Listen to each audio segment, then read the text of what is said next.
welcome to Game 2 of the Western Division Semifinals.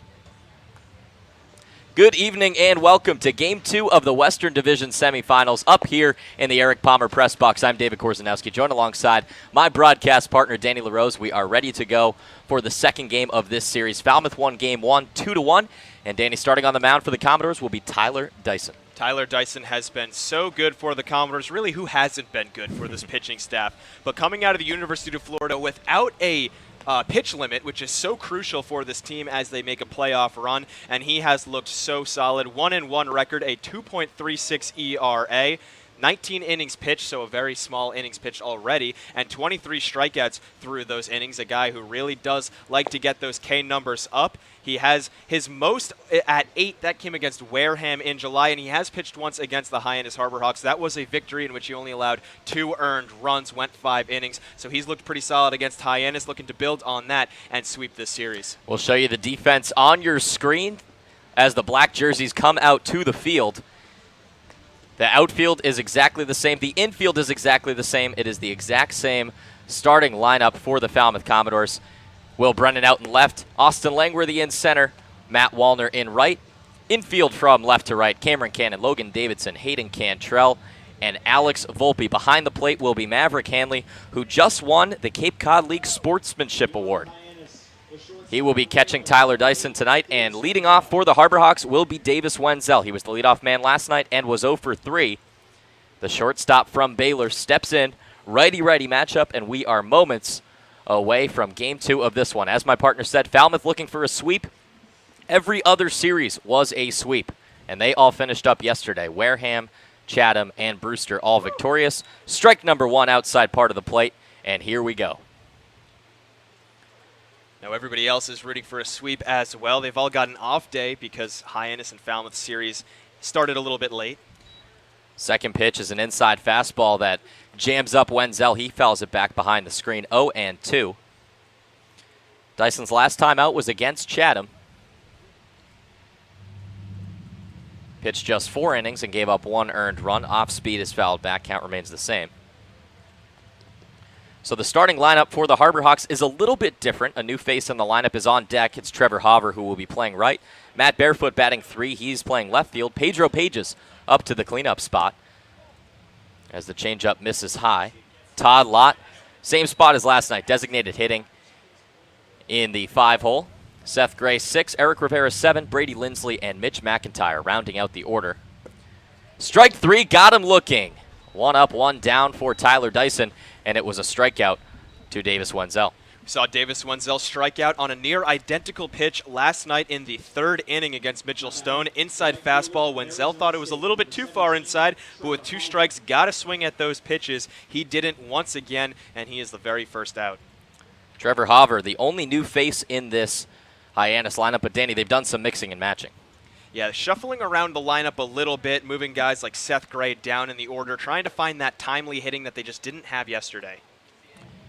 Some of the adjustments, Pedro Pages, who caught last night, will be playing first. Brady Lindsley will be catching behind the plate. Eric Rivera moves in from right to second base, bumping Taylor Garris out of the lineup.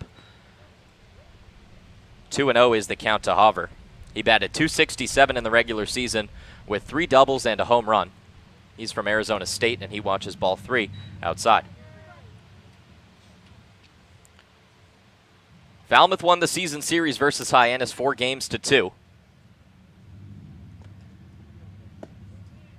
Inside strike to Hauver. Count runs 3-1. Again, those season series really don't mean anything. All the statistics were against the Brewster Whitecaps going into their series. They ended up sweeping the first-place YD Red Sox. So, again, you have to show up to play. Don't worry about what you did in the past. It's all about what you do right now. Strike 2 caught the outside black. Full count to Hauver. Swing and a miss. Strike 3. What a start for Tyler Dyson.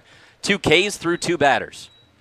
That is some big boy pitching right there from Tyler Dyson. Falls behind 3-0, and then he doesn't throw any meatballs. He gets a pitch on the inside corner called for a strike, then paints the outer black, as you said, and then finally just blows a fastball right by Trevor Hauver. He couldn't catch up to it. Not a guy who strikes out a lot. Only 21 strikeouts his entire 2018 spring, but he did right there. Strike 1 on the outside part of the plate to the righty Matthew Barefoot. He was 2 for 3 last night and scored the only run for the Harbor Hawks in a 2-1 defeat. Pitch number 2 is fouled back. Commodores were bounced in the first round of the playoffs last year. Hyannis missed the playoffs. They were 5th in the West. Falmouth was 1st. Tyler Dyson trying to punch out Matthew Barefoot. This one is lifted on the infield into foul territory. Alex Volpe has a read on it, and he makes the grab. 3 up, 3 down. A beautiful 1-2-3 inning worked by Tyler Dyson. He throws just 14 pitches. And we head to the bottom of the first. Playoff baseball here on the Falmouth Commodores Baseball Network. Cape Cod Healthcare is the leading provider of healthcare services for residents and visitors of Cape Cod, with 2 acute care hospitals and more than 450 physicians. For more information, please visit capecodhealth.org. Cape Cod Healthcare, expert physicians, quality hospitals, superior care.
Bottom of the first here, still no score at Gov Fuller Field. Pitching on the mound for Hyannis is Houston Roth from Ole Miss.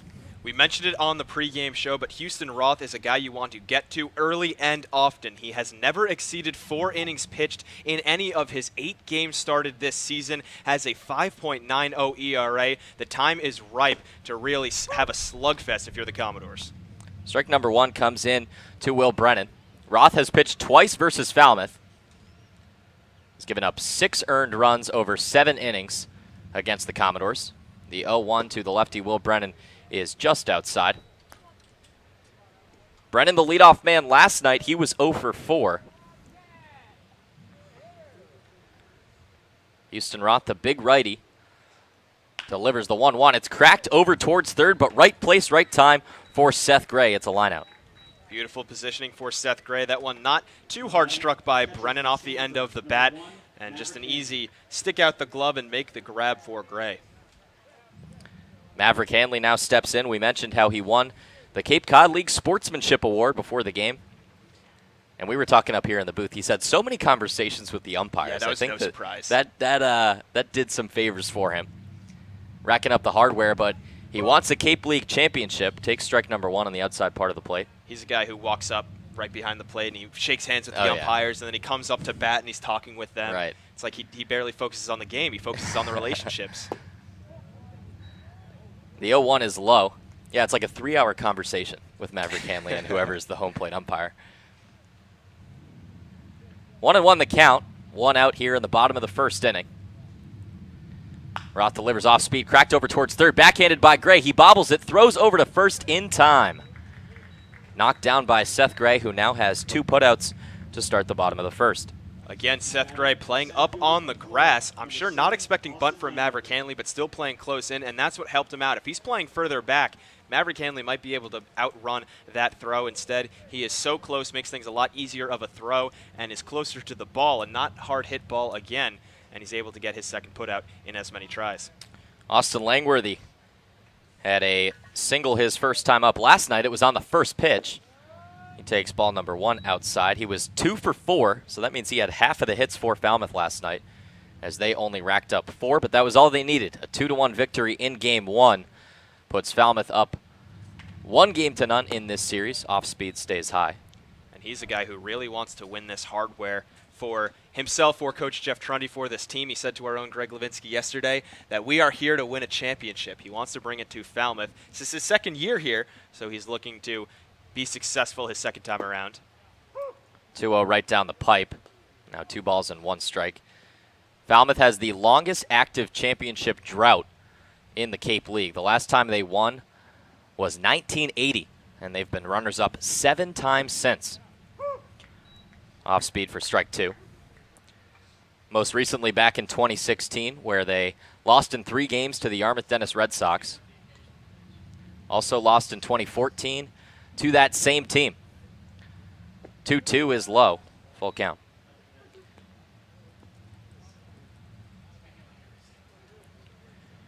The Wareham Gatemen, number 1 seed in the West, await the winner of this series.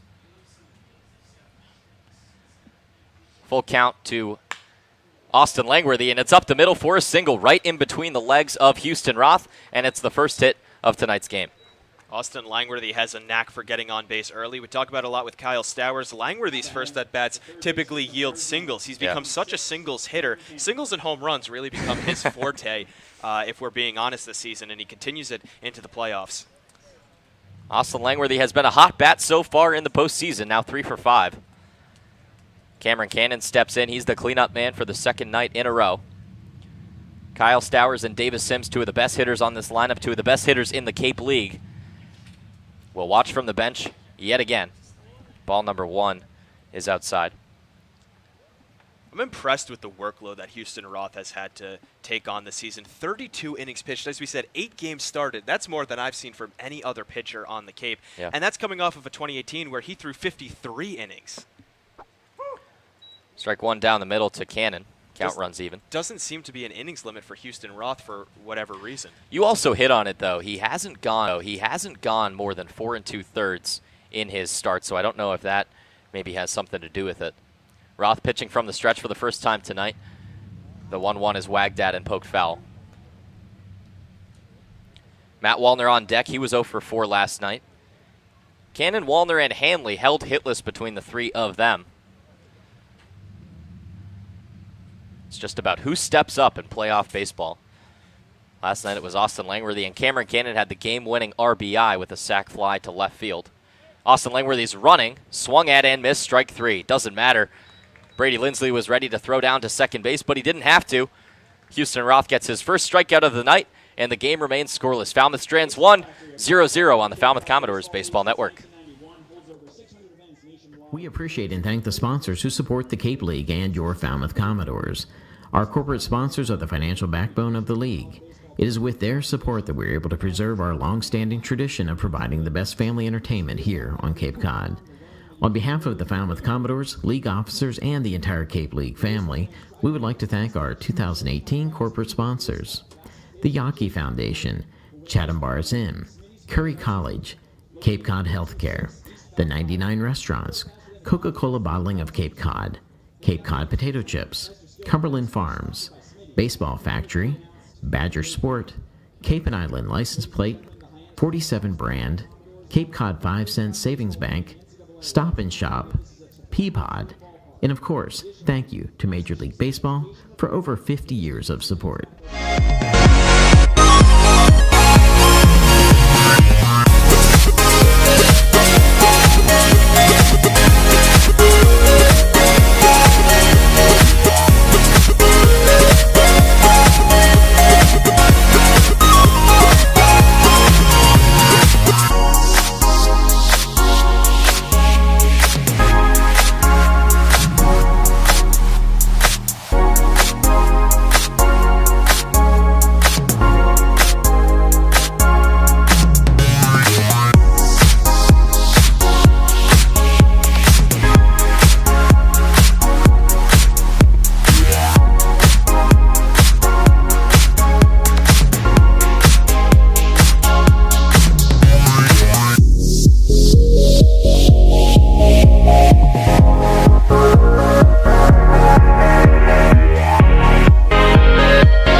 Top of inning number 2, Tyler Dyson looked flawless in the top of the first when he's run into a little trouble in the first frame.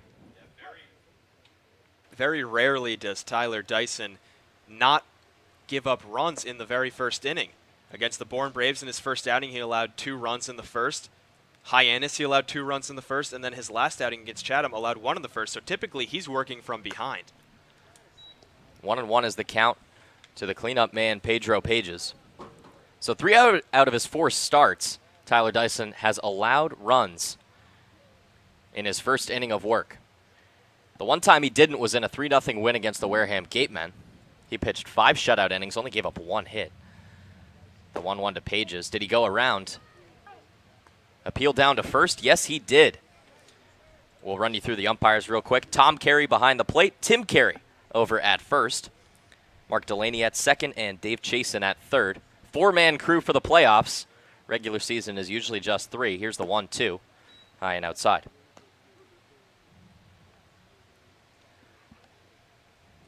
Commodores are 3-1 when Dyson starts. This one is flared into right field. Wallner has to get on his horse, but it's going to fall. A bloop single off of the inside part of the bat for Pedro Pages to start off the top of the second inning. Sometimes it's all you need to get to a really good pitcher. It's a couple of lucky bounces to go your way. Pedro Pages gets one there, but I like your point that the Commodores 3-1 when Tyler Dyson pitches, because although he gets behind early, he gets that run support in due time. A lot of the games have been close. 3 runs, 5 runs, 6 runs in support. Really not that many, not like Adam Lasky numbers, right, but still just enough because Dyson, after that first inning, usually always locked down. Allows his first base runner here in the top of the second. Pedro Pages is on. Swing and a miss from Todd Lott for strike 1. Todd Lott also had 2 hits last night. He and Matthew Barefoot combined for 2/3 of the offense for Hyannis, but they only scored 1 run and lost 2-1 to Falmouth. Dyson pitching from the stretch. Here's the 0-1. Just getting a piece of it is the designated hitter, and he follows behind 0-2. Not sure if that's a slider or it's a cutter from Dyson, but it's got really good movement. He threw 2 belt high to Todd Lott, and he was unable to get his bat around on it because that movement had him guessing. Dyson looking for his 3rd strikeout. Todd Lott had the 1 RBI of the night for Hyannis yesterday. This one right back to Dyson, but he drops it. This one is now a rundown over to second base. Volpe onto Cantrell. He will be tagged out, so that is a very unconventional double play. It was not ruled a line out, so Pages had to run over to second. He was caught in between first and second after Dyson tagged the bag, I believe, or Volpe tagged the bag. Yeah, that was confusing to say the least. Dyson's trying to argue that it was on the transfer, but it doesn't matter. It still goes down that Dyson basically knocks down the ball, threw it over to first thinking he would pick off Pedro Pages because he would have. Ended up that Volpe just had to step on the bag because Todd Lott wasn't running. He thought it was caught, and then Pages is caught in a rundown. So they run after him and tag him and get the 2 outs. So that's a 1-3-4 double play. Tom Carey immediately said that that was not a line out. Strike number 1 comes into Seth Gray.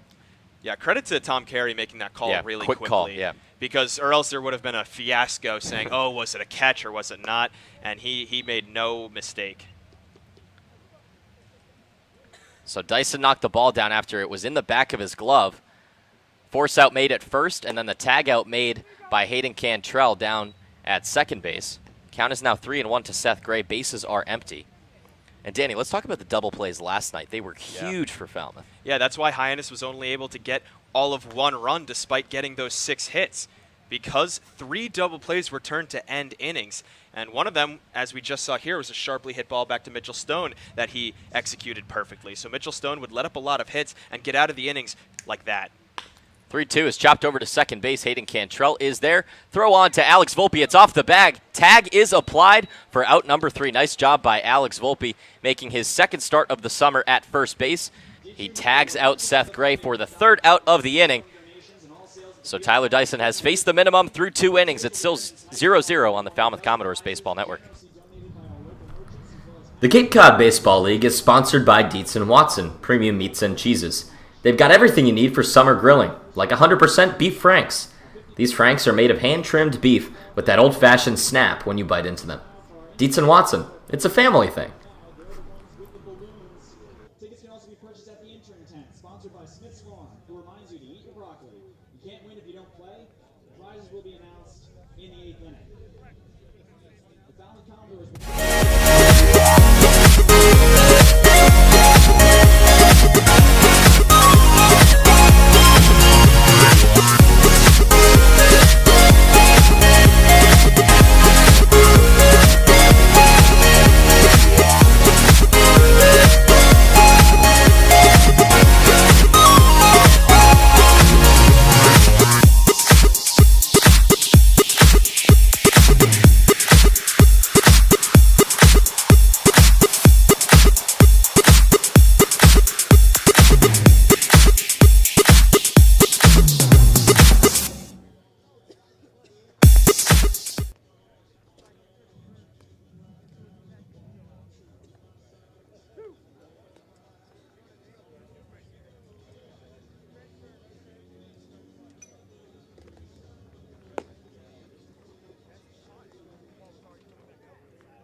leading off for Falmouth, the right fielder from Southern Mississippi, number 44. Bottom of the second inning, still no score.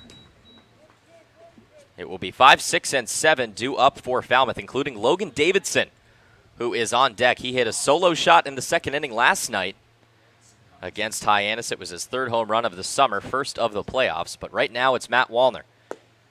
Missing way outside is Houston Roth.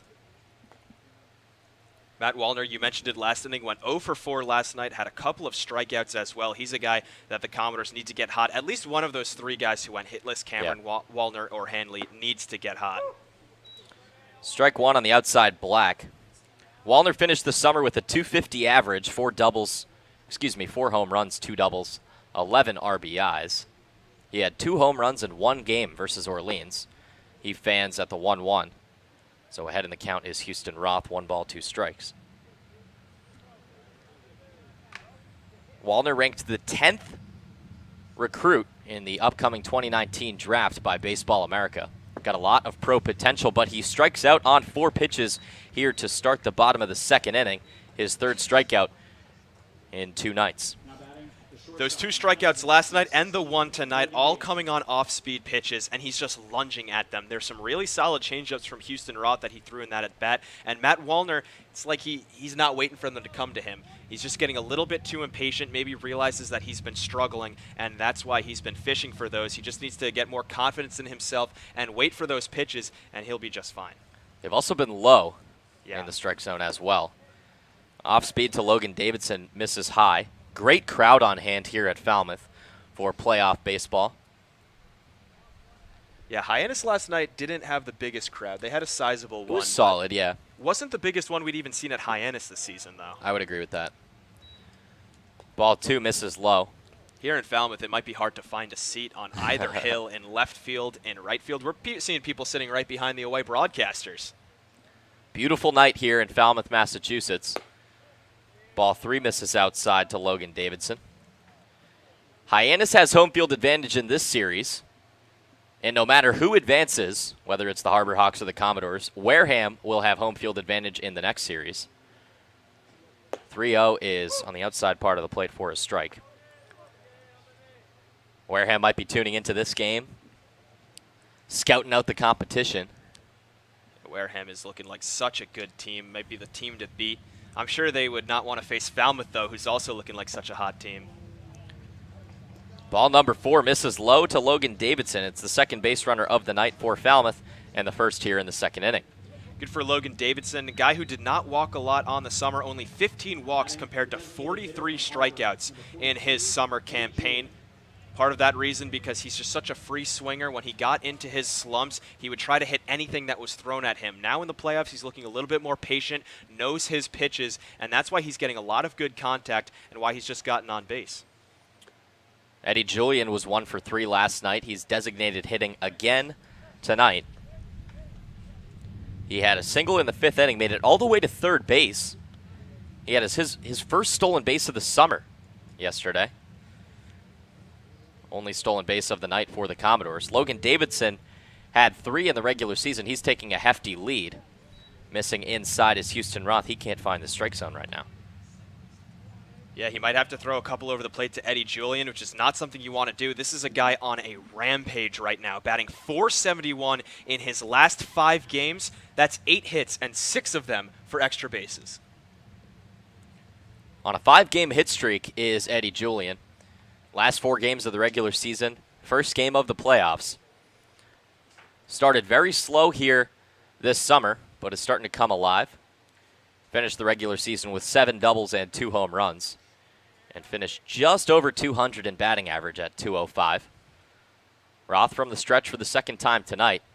He's going to check on Davidson again. I think that's a good move. Wouldn't be surprised to see Davidson try to swipe a bag here. Yeah, Davidson is taking a huge lead. He's taking a few liberties because Houston Roth has a slow move over to first base. And you're right, I wouldn't be surprised if he tries to steal. Roth with a little bit of a slow delivery as well. Kicks and delivers. Strike 1. Mentioned it yesterday, but it bears repeating. Eddie Julian is a guy who really needs to step up, especially when it comes to power. Yeah, he's been hitting the ball really well, but if he can replace the home run hitters like Davis Sims, Kyle Stowers, who are out of the lineup, if he can step up and try to fulfill that gap, that would be huge for the Doors. The 1-1 is low. Just for a little perspective, Kyle Stowers and Davis Sims, usually the 3 and 4 hitters for Falmouth, both out of the lineup yesterday and tonight. Kyle Stowers led the Cape League in extra base hits. Davis Sims led the Cape League in home runs. So a couple big holes in this Falmouth lineup, and it's a matter of time to see who will step up. Last night it was Logan Davidson. He had a solo shot of his own. We'll see who does it tonight. But you saw without those 2 guys, they were only able to muster out 4 hits and 2 runs. Kyle Stowers and Davis Sims still here in Falmouth. They're watching the game from the dugout tonight. We'll see if they come back later in these playoffs. 2-1 is 2-1, I should say, is high and outside for ball 3. Another really good hitters count, 3-1 to Davidson, now 3-1 to Julian. Matt Wallner struck out on only 4 pitches, and as you said earlier, Houston Roth all of a sudden missing the strike zone. Roth struck out Wallner, walked Davidson, in danger of walking Julian as well. 3-1 is the count. Lindsley is setting up outside, and he misses outside. Second straight walk for Houston Roth. And it puts runners on first and second with just 1 out for Alex Volpe. It's my main mantra that walks will always come back to bite you. So this You've said it since day 1. I can back you on that. Day 1. And this is prime real estate right now for the Commodores. You were just gifted 2 base runners. Yep. Now is the time to pounce, get an early lead for your man Tyler Dyson, who's looking so sharp. You gave an early lead to Mitchell Stone yesterday. He flew with it. So that's all you need to do when you've got such a good pitching staff. Get to these guys early, and they're giving you such a good opportunity. 2 free passes.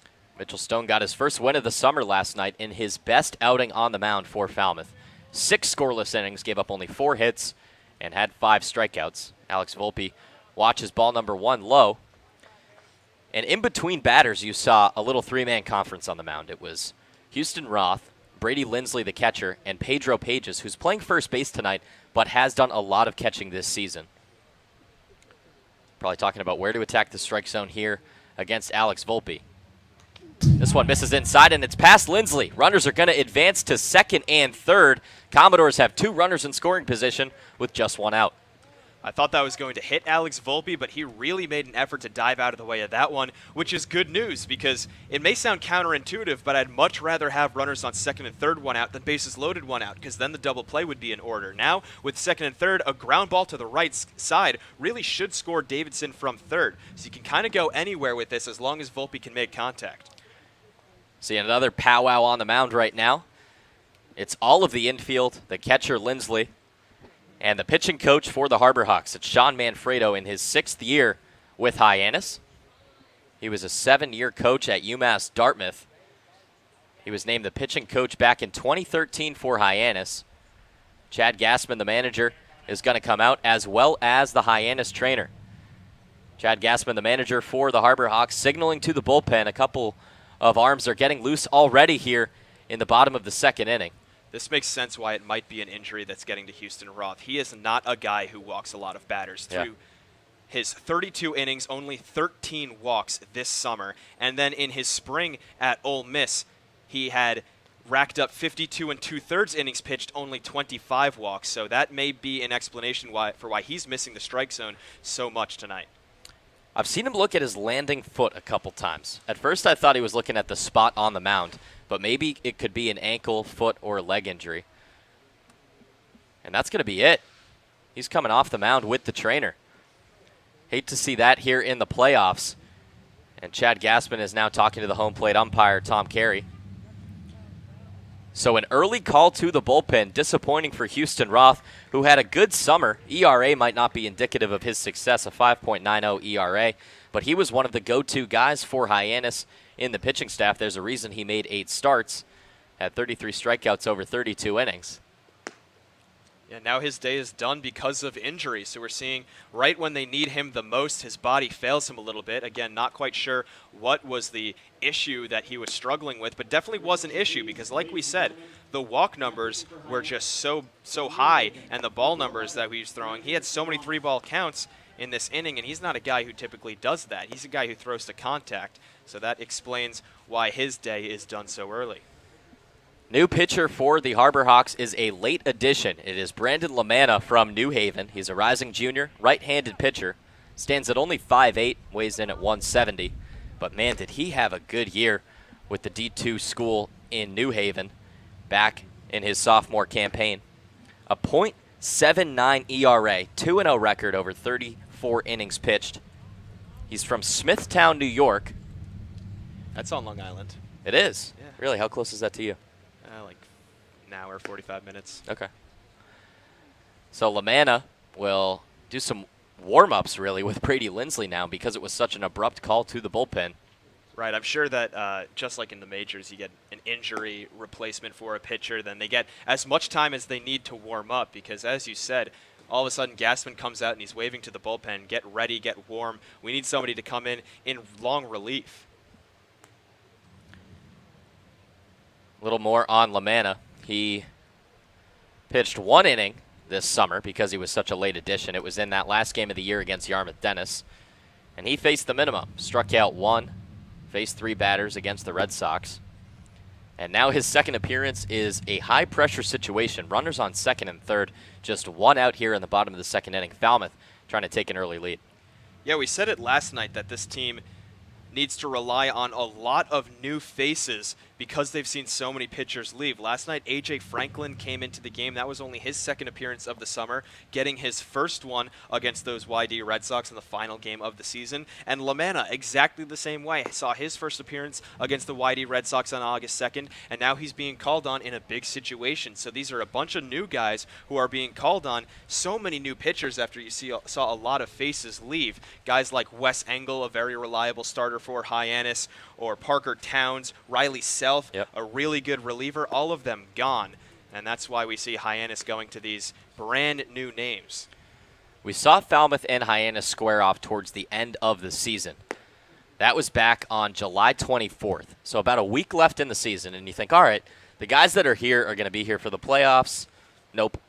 Hyannis has lost 12 guys since, many of them pitchers. A lot of the names that you heard my partner Danny LaRose just mention hit the curb towards the end of the season with innings limits or to go back home with a little bit of time before they turn back around to school. So all of a sudden, Chad Gaspin has to find guys to replace them. He has 12 new players since they last played in July. Yeah, and not only were the majority of them pitchers, but they were their best pitchers. Yeah. They're imagine Adam Lasky, Tyler Dyson, all having to leave right before the season ended. And this Hyannis pitching staff has struggled throughout the year. They finished the regular season with the second last team ERA. Coming in mid-count is Lamanna. He fires his first ball, but the third ball of the count to Alex Volpe. It is 3-0. Lamanna from the stretch. Strike on the inside black. Hayden Cantrell on deck. Will Brennan, the leadoff man, in the hole. Falmouth trying to strike early against Hyannis in this pivotal game, too. It is win or go home for the Harbor Hawks. 3-1 is lofted amongst the fans. Count runs full. Alex Volpe, a guy who strikes out a lot, really could not use a strikeout right here. Already one out, have runners in second and third, just put anything into the field of play. The infield is back. They are seeding a run. Full count to Alex Volpe. He was 0 for 3 last night with 3 strikeouts. Swing and a miss, strike 3. Off-speed pitch, and it's dropped by Lindsley onto first for the out. Alex Volpe, a rough start to his playoffs. He strikes out for the second out of this second inning. Worst case scenario right there for Alex Volpe and the Commodores. As I said, the infield was back. A shot into the outfield could mean a sac fly. A ground ball on the infield could mean a run comes home. Instead, he strikes out. Now 4 strikeouts in 4 at-bats for Alex Volpe this playoff. Hayden Cantrell was 0 for 2 last night. He's batting as a lefty for his first at-bat. Takes a big cut at the first pitch, and he misses. It's 0-1. Hayden Cantrell starting at second base in the 9 spot for the second game in a row. He was out here early today, working in the batting cage around 2:30. Changeup misses high and away. Hayden Cantrell, another guy who struggles with strikeouts. He had 30 this season in only 32 games played. This is a team that hits very well, but they don't often get those ground ball RBIs or those sacrifice flies because they do strike out so much. The 1-1 to Cantrell is lifted into the hole, into right field. It will score Davidson. Coming around is Julian. Throw to the plate will be cut off. It's a 2 RBI single for the 9-hitter Hayden Cantrell. Falmouth is on the board. They're up 2-0. Beautifully done by Hayden Cantrell. He sneaks it into a hole past Eric Rivera at second base, just a couple feet past his outstretched glove, and he picks up his man Alex Volpe. Alex Volpe couldn't get it done, but instead Hayden Cantrell has his back, and that's why this team is so deadly from top to bottom. They have guys who can come up clutch. Today, it's Hayden Cantrell in inning number 2. Hayden Cantrell had such a good season versus Hyannis as he dives back into first base. He loved playing the Harbor Hawks. Was 5 for 15 across 5 games against Hyannis and had 3 triples. And he's running on the second pitch. Lindsley throws down to second base. It's into center field. Hayden Cantrell is now making his way to third, and it's bobbled out in center by Mitch McIntyre. Stolen base for Hayden Cantrell, and a throwing error from Lindsley puts a man on third with 2 outs. Again, good stuff from the Falmouth base runners. We saw Eddie Julian last night steal second base, an errant throw from Pedro Pages into center field, and Julian took third, wasted no time. Hayden Cantrell does the exact same thing, does not hesitate at all, and he is now only 90 feet away, representing the Falmouth third run. The 1-0 is low to Lindsley. Nice stop. So Houston Roth's line is final, and man, he's got to be disappointed in the dugout. With injuries here in the Summer League, you don't want to push it. There's no need to. It's not as high stakes as regular season for your college, but Houston Roth, only an inning and a third, gave up 1 hit but walked 2. And those walks, as you said, came back to bite him. They both came in to score the 2 earned runs that he gave up. Yeah, maybe he's not entirely to blame for the walks because of the injury, but again, they hurt him nonetheless. 2-1 is the count to Will Brennan. He lined out sharply to Seth Gray over at third his first time up. Falmouth has struck first here in game number 2. 2-0 is your score. The 2-1 misses low. A lot of good hitters counts as well in this inning. 3-1 to Davidson, 3-1 to Julian. There was a 3-0 to Volpe, and now a 3-1 to Brennan. So this always makes it easier on hitters when they just can look for a strike right down the middle.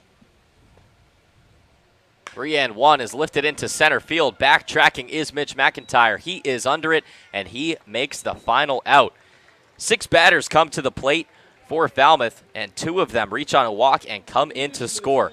Logan Davidson and Eddie Julian come across the plate and put Falmouth up 2-0. We'll be back for the top of the third on the Falmouth Commodores Baseball Network.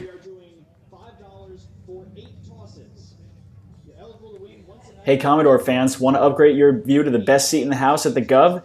Then rent the Crow's Nest atop the Sports Shack. The rental is just $25 per person for the game.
Top of inning number 3, and Tyler Dyson has a 2-run cushion to work with.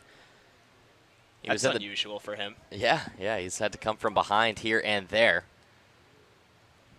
But now with a 2-0 lead, he fires strike number 1 to Eric Rivera. Let's talk about the Rivera move, coming in from right into second base.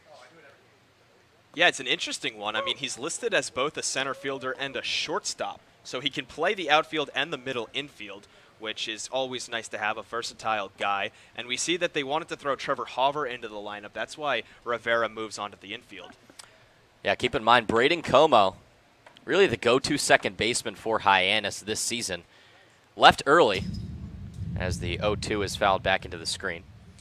He's a Rice Owl, teammate of Falmouth pitcher Matt Cantorino.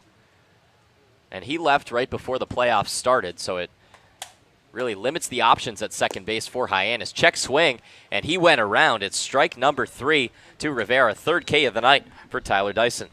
Wow, that slider was like a wiffle ball pitch. It was so hard thrown and yet had so much movement that Rivera was still guessing on it, flung his bat out at it, and realized about 60% of the way through the swing that, wow, I screwed up. That thing was so far out of the zone, but fooled Rivera really well. Pitches like that where you realize how much movement these guys have on some of their off speed. As ball number 1 comes low to Lindsley, because you got to be thinking with a righty pitcher, righty batter, that comes out of the hand and it looks like it's going to maybe get the outside part of the plate. So that's why he started to go around, because 2 strikes you got to protect. Right. It makes me fascinated by the physics behind baseball and sports and stuff like that. I have no idea about it, but you see, like that probably was about an 85-mile-an-hour slider, right. And yet it still had that much movement.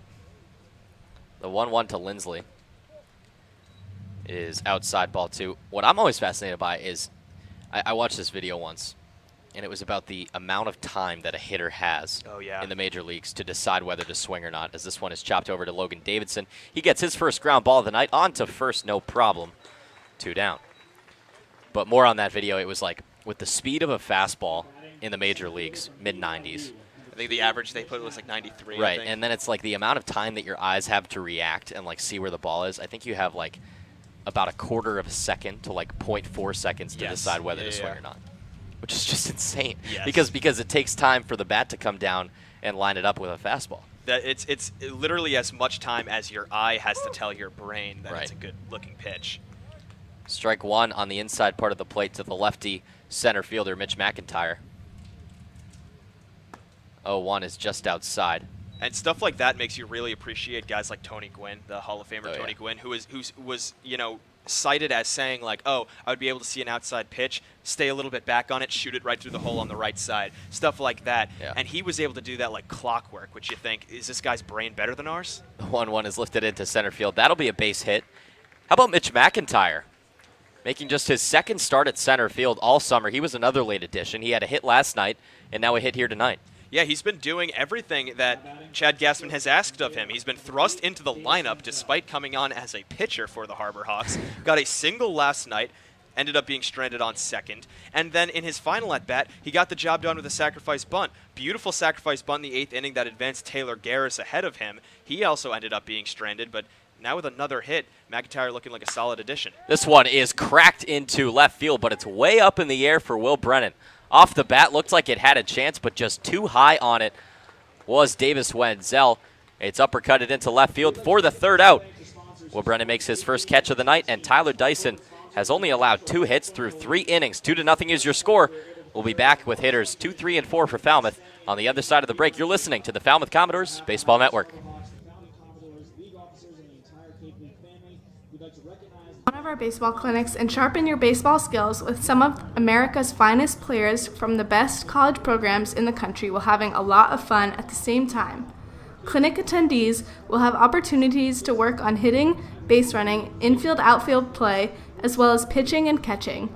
Kids 5 to 12 years old are welcome in our rookie clinics, and for those with more experience, kids 11 to 14 are welcome to join our elite clinic. Clinics run most Tuesdays through Fridays through August 2nd, so please sign up on our website under clinics for one or more of the remaining sessions this season.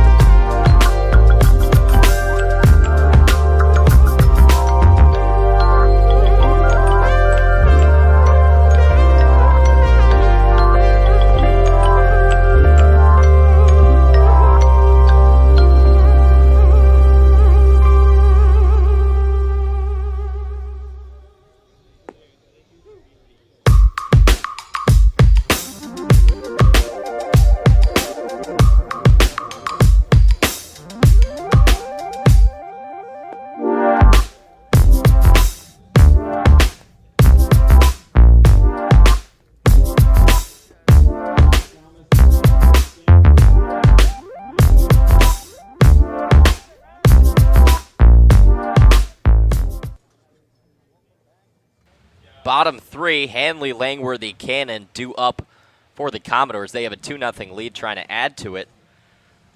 On the mound for his first full inning of work is Brandon Lamanna. First pitch swinging is Hanley. He fouls it back.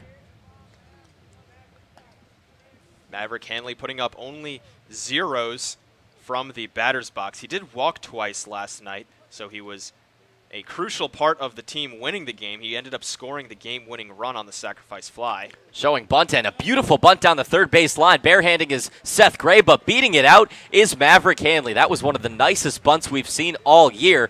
Maverick Hanley with an infield hit. What can't this guy do?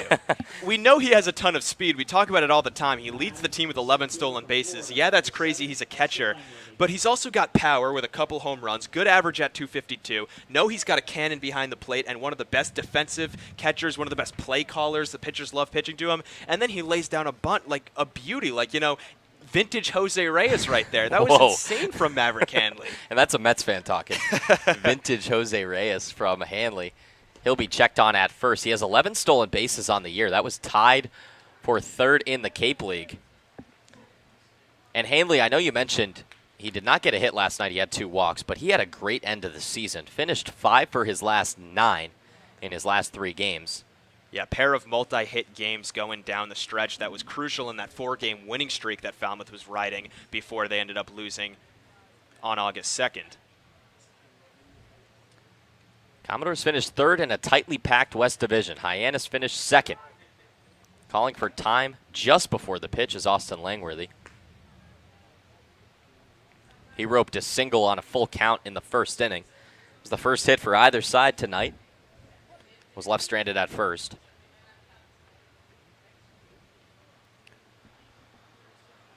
Lamanna from the stretch. Strike on the outside black. I'm thoroughly impressed by that bunt from Maverick Hanley because I think I've said it multiple times before, but this team really has a tough time getting bunts down. We've seen it a lot, especially the guys you'd expect to be able to get it down. Will Brennan, Hayden Cantrell, the guys with a lot of speed, they've struggled. He's running to second base. Throw from Lindsley. Tag on his behind, and he's out. Maverick Hanley tried to get his 12th stolen base of the summer, but was nabbed by Lindsley. Wasn't the greatest throw, but he got him for the first out of this inning. Keep in mind, Maverick Hanley is a tough guy to catch stealing also, so he's got some of that speed, and he also runs at really opportune times. Yeah. But that's a great throw from Brady Lindsley, right on the money, and a perfect tag from Davis Wenzel. Missing high is Lamanna. You thought that was a good throw? I thought that was a great throw. I thought it was a little far away from the bag, so I thought initially off of the when it came out of his hand, I was like, oh, that's going to be tough to get him. But he made the tag on the back leg almost. 2-1 is fanned on and missed. Yeah, Wenzel, again, he did make a great tag. He didn't try to do anything too special. You know, they teach you tag on the hand, and right. A lot of guys will look straight for the hand and try to do one of those swipe tags going across their body. Wenzel just went for the easy way straight down onto the thigh. 2-2 to Langworthy, swung on and missed. First strikeout of the night for Lamanna. Actually, second strikeout, I should say. He struck out Alex Volpe for the second out of the second inning. Now 2 outs here in the third. So Maverick Hanley reached on a bunt, but was caught stealing at second base. Austin Langworthy strikes out, so now Cameron Cannon is up at the plate with 2 outs. Off speed stays high and inside. Yeah, these kinds of innings can be a little bit deflating. You get the leadoff man on base, and then he ends up running himself right off base because he's caught stealing. Then the guy strikes out right after him, and you've got nobody on and 2 outs when you just had the leadoff man on base. But that's what happens when you play aggressive baseball. That's part of the risk that you take, and more often than not, aggressive baseball pays off. So sometimes it just doesn't work your way, but I got to love the intensity. 2-0 is outside. You could argue that aggressive base running won Falmouth the game last night. Yeah. Because it was a shallow fly into left field, caught by Matthew Barefoot, and Hanley tagged up. Yeah, that I thought he was going to be dead to rights. It was a bad throw from Barefoot, so coming in to score the winning run was Hanley. 3-0 is right down the middle.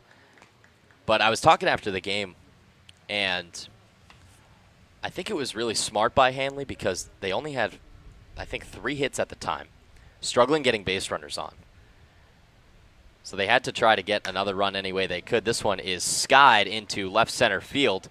It's in between Wenzel and McIntyre. McIntyre calls off the shortstop and makes the out. He made the final catch to end the second inning, makes the final catch to end the third.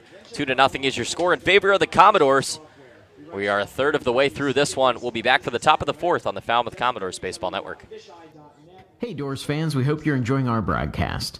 Don't forget to follow us all season long on your favorite social media. Twitter @FalCommodores, Instagram FalCommodores, and Facebook @Falmouth Commodores. Subscribe for the latest news, live game coverage, exclusive player interviews, and more.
Top four, second at bat coming up for Trevor Hopper. He struck out swinging his first time up. That was in a 1-2-3 first inning worked by this man, Tyler Dyson. First pitch is a ball outside. Sun is setting here in Falmouth. Beautiful day. As the second pitch is high. Danny, what did you think of the weather today? It was great. I got to go to the beach. Oh. First time in a long time. Nice. Me and Bobby had a great time. 2-0 is outside. How was the water? Whew, immaculate. Really? Yeah. August water there's nothing better. Yeah. Unless, I guess, if you're in Florida, then it's hot. It's not refreshing at all. Yeah, that's way worse. Today was great, though. 3-0 is the count to Hopper. 2-0 is the lead for Falmouth. Strike number one inside part of the plate. It's about mid-80s today. A little bit of humidity as well. In the midst of a heat spell here in Falmouth. Next couple days should be 90 plus. As first walk of the night is issued by Tyler Dyson. It's on 5 pitches to Trevor Hopper. And it's a base runner with no outs for Hyannis, trying to claw back from this 2-0 hole. Something about Trevor Hopper. Tyler Dyson fell behind him 3-0 in the first inning. He ended up striking him out, but then here falls behind him 3-0 again. I don't know what it is, but he seems to miss the strike zone when Hopper's at the plate. Brings up Matt Barefoot. Check swing. Doesn't matter. It was a strike anyways. And Gassman's going to have a conversation with Barefoot as well as the home plate umpire. Oh, no, he's signaling for the home plate umpire. He's wondering if he went around or not, but I think that Tom Carey called it a strike nonetheless.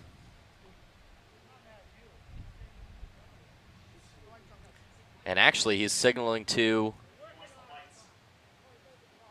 Jeff Trundy as well as the Falmouth staff here asking for the lights to come on. I was just thinking the same thing. These lights ought to come on sooner or later. Typically, it's right around 7 o'clock, but Gassman wanted them a little bit sooner.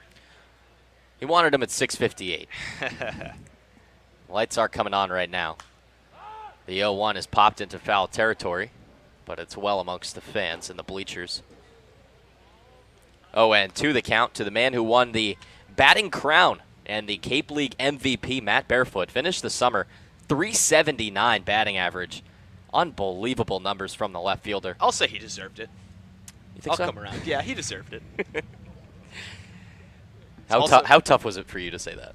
Not at all. He was my pick from the get-go. I mean, Kyle Stowers made a good run for it, but Yeah.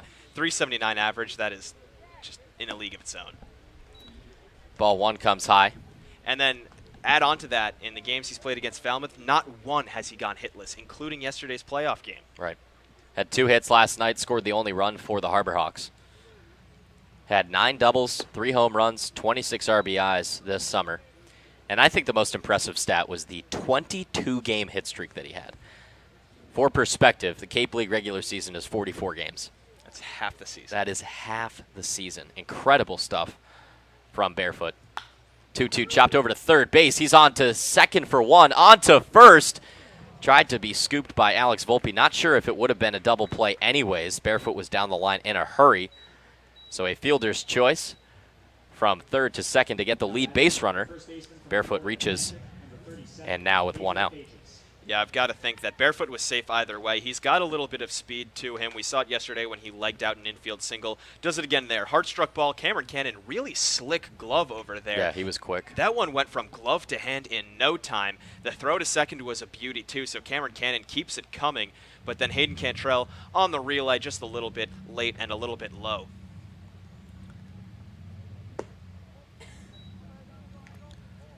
Off-speed misses inside to Pedro Pages, who singled his first time up. It was the first hit of the night for Hyannis in the top of the second inning. But he was then out on that wacky 1-3-4 double play. This one is flared into right center field. Langworthy tracking. It's going to fall for a base hit. Wallner is there in a hurry. He loses his baseball cap. But it's the second hit of the night for Pedro Pages. 2 for 2 in the cleanup spot. Runners on first and second. 1 out. Second hit of the night, 2 for 2 in the cleanup spot, as you said, and both of them duds of hits. Those were both in on the hands, barely flared into the outfield, but just right spot in front of Matt Wallner each time. So Pedro Pages has 2 Texas Leaguers in his 2 at-bats tonight. Fourth hit of the night for Hyannis. Falmouth has only 3. It was the 2 walks administered by Roth that came around to score the only runs in this game. Dyson from the stretch. First pitch flared into right field, and that one is going to fall just foul. Off the bat, thought it might have snuck in the right field line, but it's strike 1.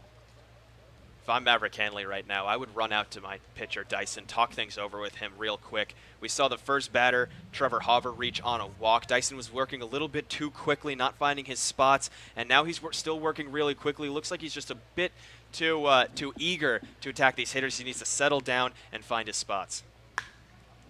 This one is lifted into right field. Wallner comes charging in, and he will make the catch.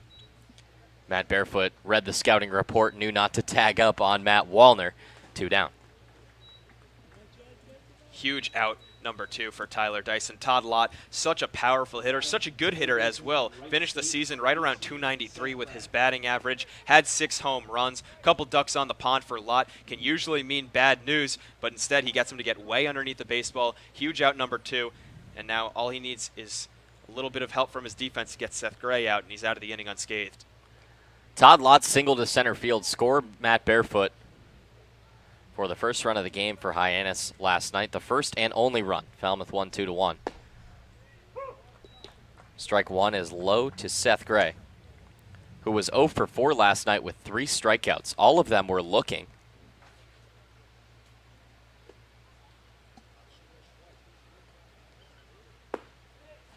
Ball 1 misses outside. Seth Gray from Wright State University.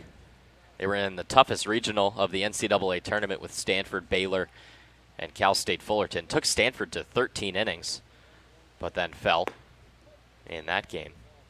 2-1 the count to Gray. Tyler Dyson falling behind just about every single batter he's faced this inning except for Todd Lott. Not a recipe for success. Dyson usually a guy who can't get past 5 innings. We'll see if he can try to defeat that and get through just 4 now. Beautiful slider comes in on the outside black. 2-2 the count to Gray. 1 strike away from leaving 2 Hyannis Harbor Hawks stranded. This is the first inning where Hyannis has had 2 base runners. The 2-2 delivery is high, and it gets away from Maverick Hanley. Runners will advance to second and third, and the count runs full. Tough stuff for Maverick Hanley. Usually we see him helping out his pitchers, able to corral those baseballs. Instead, that one gets a little bit away from him, and now no longer a force out in effect, which again, 2 outs, you can go to first, but it's a lot easier to go to any base that you want to. Let's roll the wild pitch. Barefoot stands on third, Pages on second. Seth Gray at the plate. Represents the leading run for Hyannis. Full count delivery. Chopped right back to Dyson. He'll field it, take a few runs over towards first base, and make the out. It's a 1-3 put out to end the inning, and Hyannis does indeed leave 2 runners stranded. Still 2-0 is your score. We'll be back for the home half of the 4th on the Falmouth Commodores Baseball Network. Congratulations to head coach Jeff Trundy on his 20th season at the helm in Falmouth. He was the captain of the University of New Hampshire baseball team, inducted to the Maine Baseball Hall of Fame back in 2013, 2-time Coach of the Year in the Cape League, and coming off of back-to-back Western Division crowns. Congratulations, Coach, and we hope to see you for many more years.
Bottom 4, number 44 up at the plate for the Commodores. He struck out swinging to start the bottom of the 2nd inning, in which the Commodores scored 2 runs.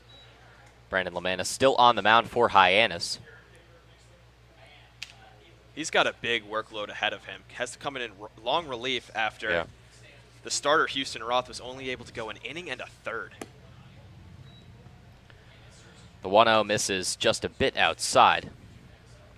Matt Wallner struck out on 4 pitches his first time up, but now has a favorable hitter's count here in the 4th inning. Fanned on an off speed yet again. There it is again, those off-speed, low pitches right around the knees, maybe a little bit below, and he's reaching for them. He just needs to stop lunging, sit back on it. Lamanna does not have a windup. He always pitches from the stretch. Strike number 2 grabs the outside part of the plate. Lamanna's delivery reminds me a lot of Carson Spires, the pitcher for the Commodores, who left with an innings limit from Clemson. He has that front foot way out and kicks in, delivers. This one is cracked into right field. Back is Hauver, but it's going to fall down and get back to the wall. It's a ground rule double. That one was a high hop off of the right field grass, and it cleared that right field fence, puts a man on second base with nobody out.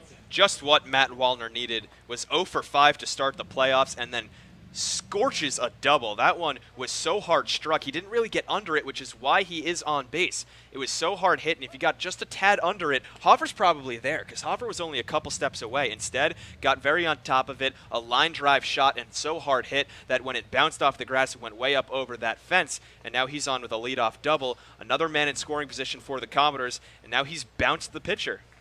Lamanna gets a pat on the back from Chad Gassman, who's going to talk to his infield before the second reliever of this game comes out for the Harbor Hawks.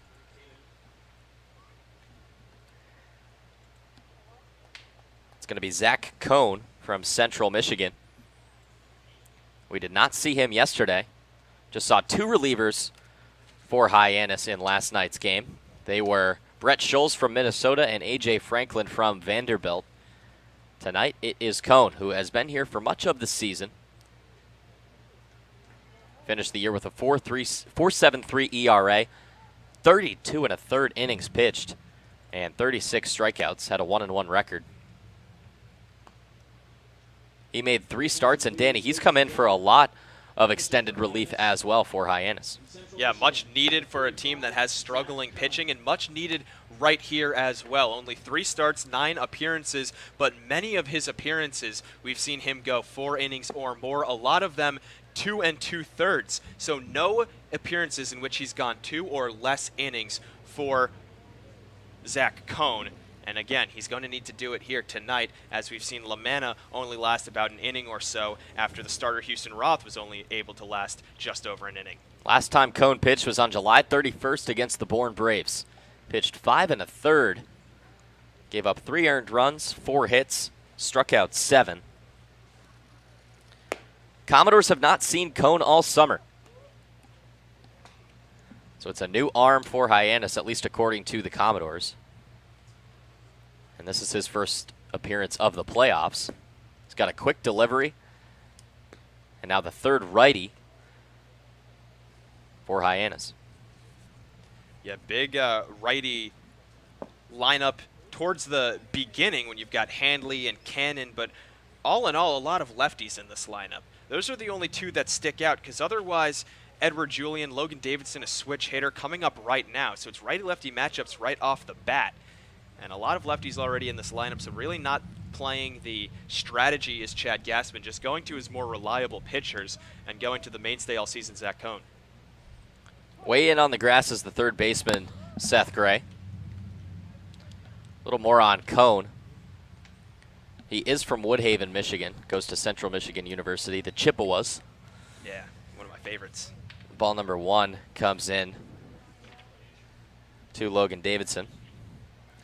He had a 5.32 ERA last year over 23 2/3 innings pitched.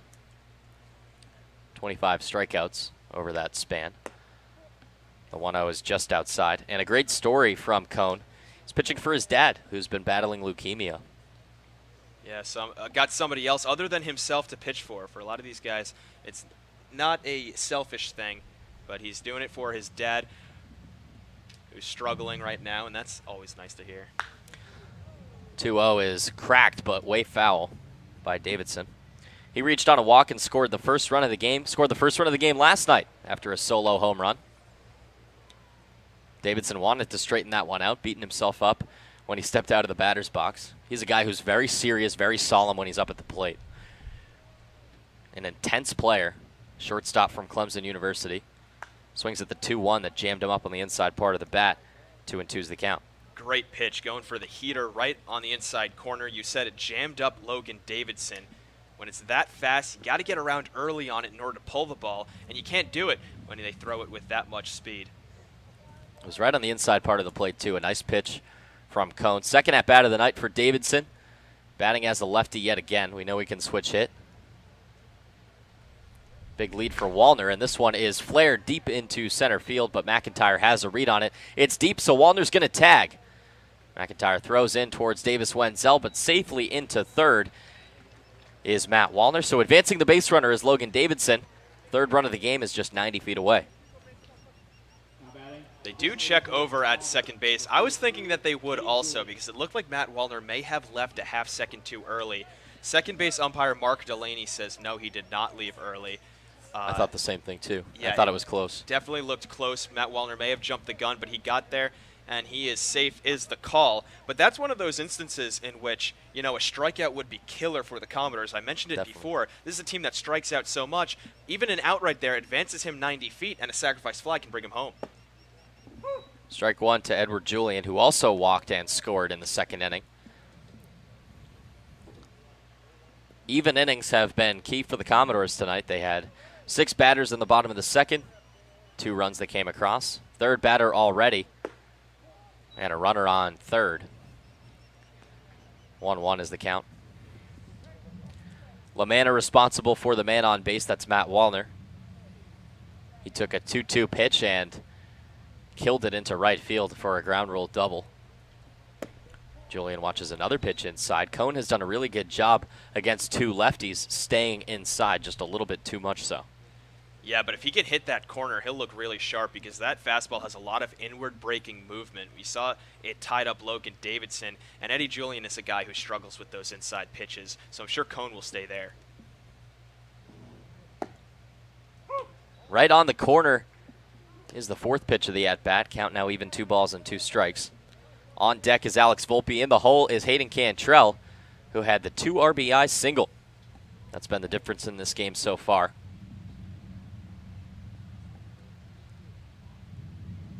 2-2 over the plate, but missing is Edward Julian. He strikes out for out number 2. Tough go of it for Eddie Julian because that was a pitch that was really right down the middle, about knee high, but caught a chunk of the plate. Probably not where Zach Cone wanted it. We saw him stick to the inside against lefties a lot. Misses a little bit, and still Eddie Julian couldn't come up with it. Looked like he took a little bit off of that, maybe an off-speed changeup, and it stayed low too, so Julian was on top of it and missed. Strike number 1 comes into Volpe. Volpe, a righty. First righty that Cone has faced, but he's staying on that same side of the plate, and he gets a second strike, this time swinging. Volpe, a guy who loves to take huge hacks. That one was way behind. Big shoulder swing from him. A guy that really puts everything into the balls that he swings at. It's why he's got so much power, but also why he comes up empty a lot. Struck out against, didn't strike out against Katuitt. He had a 2-run home run against Katuitt. And that's his 1 hit of the summer so far. He was 0 for 3 last night, struck out his first time up tonight. Cone thought that that was strike 3, but it's a ball outside. Just outside again, 2-2. A couple of great takes from Volpe. That one looked like a breaking ball that broke just off the outside corner. These last 2 pitches have just barely missed, and Volpe has managed to hold up. 2-2, 2 outs. Matt Wallner on third. Check swing. Did he go around? Appeal down to first. Yes, he did. Alex Volpe can't believe it. His second swinging strikeout. And a nice job by Zach Cone. Comes in after a leadoff double led up by Brandon Lamanna, and he retires the next 3 batters he faces. Score is the same. It's 2-0 Falmouth heading to the top of the 5th. You're listening to the Falmouth Commodores Baseball Network. The Cape Cod Baseball League is sponsored by Dietz & Watson Premium Meats and Cheeses. Their all-beef franks are the ultimate summer hot dog. They're smoked the old-fashioned way with just a touch of garlic and paprika. Pick up a pack at your local deli today. Dietz & Watson, it's a family thing. Please head down to the intern tent and add a memory or honor ribbon to the fence behind the tent. Write the name of someone who has served in the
Top 5 here at Gov Fuller Field, 2-0 your score.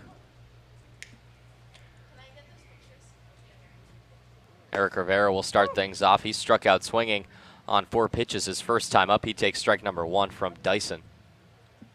So Tyler Dyson only 1-1-2-3 inning on the evening. That was in the first inning, but he's only faced a maximum of 5 batters total, which is pretty solid. worked out of a jam in the fourth. Otherwise, hasn't really seen too many jams. Yeah, he faced 5 batters in the 4th inning. That was the inning where he ran into a little trouble. It was men on 2nd and 3rd with 2 outs. As ball number 2 comes inside to the second baseman from FAU. Dyson misses inside again. It's 3-1. Trying to work that inside corner, missing it by just a little bit. Again, it looks like he's working a little too quickly. Just needs to calm himself down. Rivera batted .277 at FAU last year. He's from West Park, Florida. He takes ball 4 inside. It's the second leadoff walk in as many innings for Tyler Dyson. That's something Dyson should want to avoid. Now, in 3 of the 5 innings for Hyannis, they have seen the leadoff man get on base. Yeah, they haven't gotten him around to score, but part of the reason Mitchell Stone was so successful last night was because he didn't let up any of the leadoff men on base. So Dyson doing that here, you give them a chance right off the bat with nobody out to get something going. Dyson walked 4 his last time out against Chatham. Only has 2 walks tonight. Rivera did not have a stolen base in the regular season as strike 1 comes into Lindsley. Hyannis' season is on the line. It's win or go home for the boys in blue. Falmouth rocking the home black. 4th straight home game. Fake pickoff move down to first for Maverick Hanley. And the Commodores, in their last 3 home games of the season, wore black and won every single one. Yeah, so why not? They keep it coming. Keep it coming. I think they look better than the white jerseys, too. 1-1, check swing. He did not go around. It's been a while since we've seen the white jerseys at all. I know. I was trying to think, because I think the game before that little 3-game home stint with the black jerseys was a redshirt Friday. It was, I yeah. could be wrong, but I think you're right. 2-1 to Lindsley is outside. It's the second straight batter who has faced a 3-1 count. A lot of 3-ball counts thrown from Tyler Dyson. He's thrown a couple in every inning except for the 3rd. So he's getting that pitch count up because he's just missing his spots. Second straight walk. And Hanley looked like he wanted to come out to talk to Dyson, and Dyson waved him off. Hanley gives a quick head nod. And Dyson now has a jam to get out of. Runners on first and second with nobody out. But Mike Landry is going to say, you can't shake me off. I'm going to come out and talk to you. Yeah, he needs somebody to talk to him right now because we saw it in the 4th inning. He ran into a little bit of trouble, a couple of hard-hit baseballs, a walk to Trevor Hoffer, now 2 walks to the very first 2 batters, Eric Rivera and Brady Lindsley. We saw that Houston Roth was burned by a couple of back-to-back walks in the 2nd inning. Both those guys came around to score. So this is a really crucial spot for Tyler Dyson. He needs somebody to talk to him, get him back on track, because it seems like all of a sudden the 4th inning came around and he's not looking like himself. Logan Reinhardt's going to start to get loose. He will stretch out that arm by the fence. Coming back behind the plate is Hanley. Breaking up the infield meeting was Tom Carey. We talked to pitching coach Mike Landry before the game, asked, any of those guys who pitched last night, could they pitch tonight? And he said, yes, absolutely. Brent Killam, Mitch Miller, Nick Michalacek all pitched in last night's game. Only 1 inning apiece. So they are possibilities to go tonight, but right now it's the righty from Cal Baptist who's getting loose, Logan Reinhardt. But we'll focus on the top of the 5th right now. Tyler Dyson throws a pitch inside to Mitch McIntyre. He's thrown all of 2 strikes to now 3 batters in this inning. It's up to 71 pitches on the night, 31 balls, 40 strikes. Would like to see that ratio improve here in the 5th inning. We haven't seen him gone more than 5 this summer. Ball number 2 misses high. McIntyre, the 9-hitter from BYU, had a single his first time up. That was in the 3rd inning. Now has a runner in scoring position, nobody out here in the 5th. The 2-0. Strike 1 right down the pipe. That's the issue that you run into when you're throwing a lot of balls. You just decide, let me throw some get-me-over pitches. But if those hitters are ready to hit the ball, if they have the green light, they can really burn you on some of those pitches. Showing bunt is McIntyre. It's popped up over the Hyannis dugout. So now count even 2 balls, 2 strikes. And now you're forcing McIntyre to swing the bat, which is a huge opportunity. Double play is still in order. Force at every base except for home. So a ground ball can do a lot for you right now if you're Tyler Dyson. 2 balls, 2 strikes, nobody out, 2 men on. Commodores ahead by 2 runs. This one jammed over towards shortstop. He has to throw on to second base, just 1 out. Softly hit ground ball, and Logan Davidson was holding on Eric Rivera, so he had to run over, and he looked like he bobbled it just a tad. Threw on to Hayden Cantrell for the first out. Yeah, I think it might have gotten stuck a little bit in Davidson's webbing, but he had the wherewithal to stick with it, get the throw on to second base just in time to catch Brady Lindsley. And even though Rivera moves on to third base and there are runners on the corners, still a force out at second. You still have that double play in order to potentially get Dyson out of the inning should he work a ground ball out of Davis Wenzel. Davis Wenzel had the walk-off hit when these 2 teams met on June 22nd. Slider for strike 1 to the leadoff man. Wenzel 0 for 5 to start the playoffs, but he's got ducks on the pond here in the 5th inning. Dyson from the stretch, running over to first, and this one flared into center field. Backtracking is Langworthy. It's over his head. Coming in to score is Rivera, and coming all the way around from first is Mitch McIntyre. He will be in safely with no throw. Tie ball game. Austin Langworthy came charging in, but it went over his head. It is ruled 2 runs for Hyannis. Davis Wenzel stands on second with just 1 out. You said it. That's a very rare mistake from Austin Langworthy. He came charging in, and the ball kept carrying over his head. I don't know what he saw or what he was thinking. For whatever reason, he thought that one was shallower than it was, but Wenzel got a load of that, hit it really deep. Langworthy probably would have been able to make the catch near the wall, near the warning track. Wouldn't have gotten the runner from third, Rivera, but it would only be a 1-run game rather than a tie game if he reads that correctly. Trevor Hauver watches ball 1 low. I think that one, because it was on such a line, Langworthy thought it was going to bounce in front of him. It wasn't a high fly ball, but it had a lot of zip on it. Looked like a fastball from Dyson that Wenzel squared up. It's a 2 RBI double for the shortstop. And also, I was thinking when he was charging in, okay, he's got a read on it. Mitch McIntyre was running to second base. That could have possibly been a double play. Would have been tough to turn. Yeah, Mitch McIntyre seemed to have a better read on the ball off the bat than Austin Langworthy did. Oftentimes it's just a 50-50 crapshoot, but it paid off for McIntyre because that allowed him to come around and score. Well, he was running on the pitch anyways as well, which gave him that really good jump. 2-2 is your score here in the 5th inning. And not out of the woods yet is Dyson. Another man in scoring position. It's Wenzel. Ball number 3 gets past Maverick Hanley. It's a man on third, just 1 out. Again, a high pitch from Tyler Dyson that Maverick Hanley isn't able to corral. It kind of looked slow motion. Maverick Hanley rose up to his feet and then stared at his glove as the ball went kind of through it over his head. So it might be some of those lower pitches that Hanley's expecting, and instead Dyson goes high with it, so he's got to bring up his glove a whole ways, and it doesn't work out for him. 3-0 to Hauver. Every time that Hauver has been up at the plate, he has seen a 3-0 count. Ball number 4 misses outside. Same situation as 1 batter ago. It's runners on the corners and 1 out. Logan Reinhardt still warming in the bullpen. They might need to go to him in this inning if Tyler Dyson continues to struggle. And, yep, speak of the devil, Coach Mike Landry is coming out. It looks like we will probably see a move to the bullpen and might be necessary as Tyler Dyson let up the big hit to Davis Wenzel. But really, it's been those walks that has killed him. Now 3 walks in the inning, and he's only gotten 1 out. That's going to do it for Dyson. He's frustrated with himself as he covers up his jersey over his mouth when he walks back to the dugout. He had a great first 4 innings, 4 scoreless for the righty from Florida, but ran into trouble in the 5th inning. Walked the first 2 batters he faced. Mitch McIntyre reached on a fielder's choice, and then a 2 RBI double for the leadoff man, Davis Wenzel. He's responsible for both runners on, and Logan Reinhardt now on the bump for Falmouth.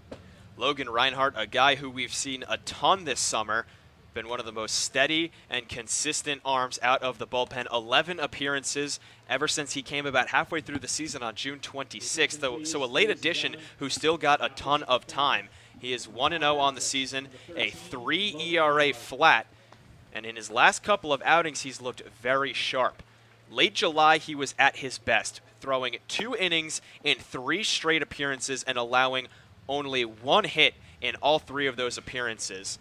So that's 1 hit through 6 innings that he threw in late July. Then ran into a little bit of trouble, only got through a third of an inning and allowed 3 earned runs against the Bourne Braves in a 9-6 victory. Then only threw 2/3 of an inning against Katuitt on August 1st. In that victory, he didn't allow a hit, but started to see his innings decline a little bit. He came into that July 28th game, if you remember, against Bourne with a really low ERA, a sub-2 ERA, and then it ballooned over 3 because of how much he struggled. But his July, he was lights out, and that's why they went to him so much.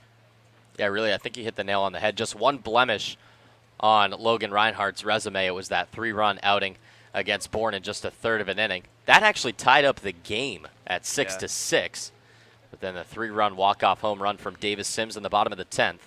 And then before that, he only had 2 appearances in which he allowed a run in each of those. Otherwise, it was all zeros in the earned run column for Logan Reinhardt up until July 28th.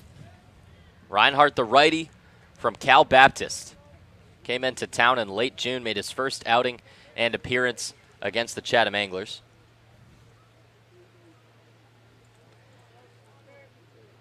And talk about high pressure.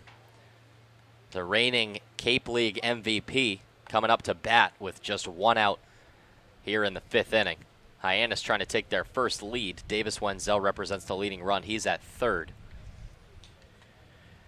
Checking on Hauver is Reinhardt. He's going to have to pitch from the stretch, his first batter faced on the mound. It's a ball inside.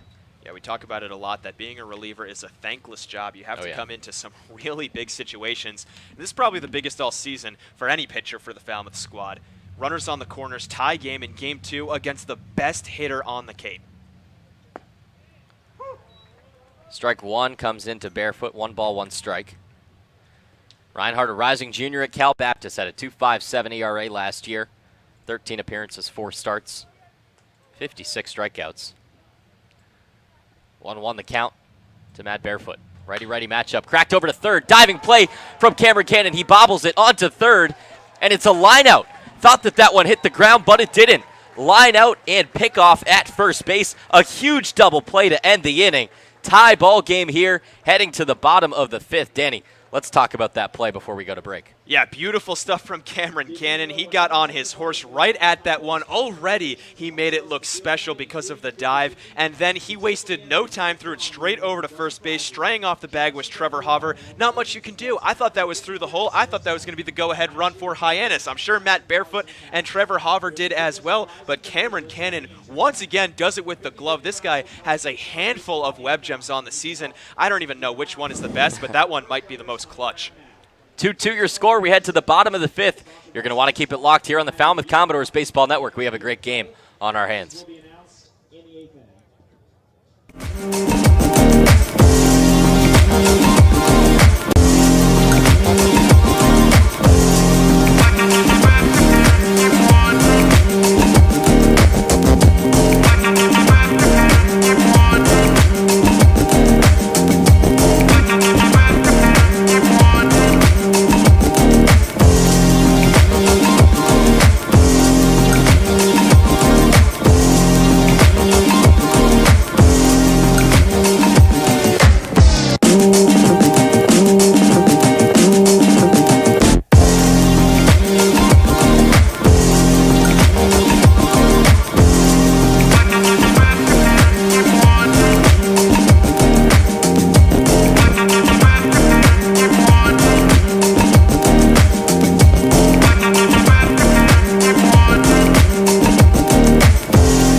Bottom of the 5th, tie ball game. Game 2 of the Western Division semifinals.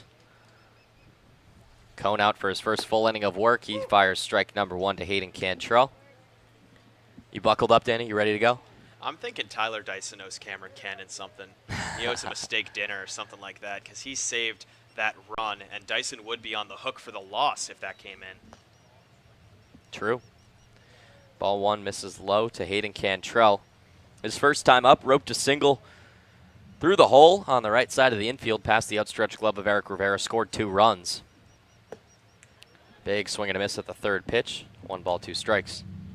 The cat-like reflexes on Cameron Cannon is especially, I can't get over this. He's up on the grass, and it's a frozen rope off the bat of Matt Barefoot, and he still came down with it. So it made it look so easy. He's like a hockey goalie out there. 1-2, broken bat over towards third. Spinning is Seth Gray on to first. Nice throw by the third baseman for the first out here in the 5th inning.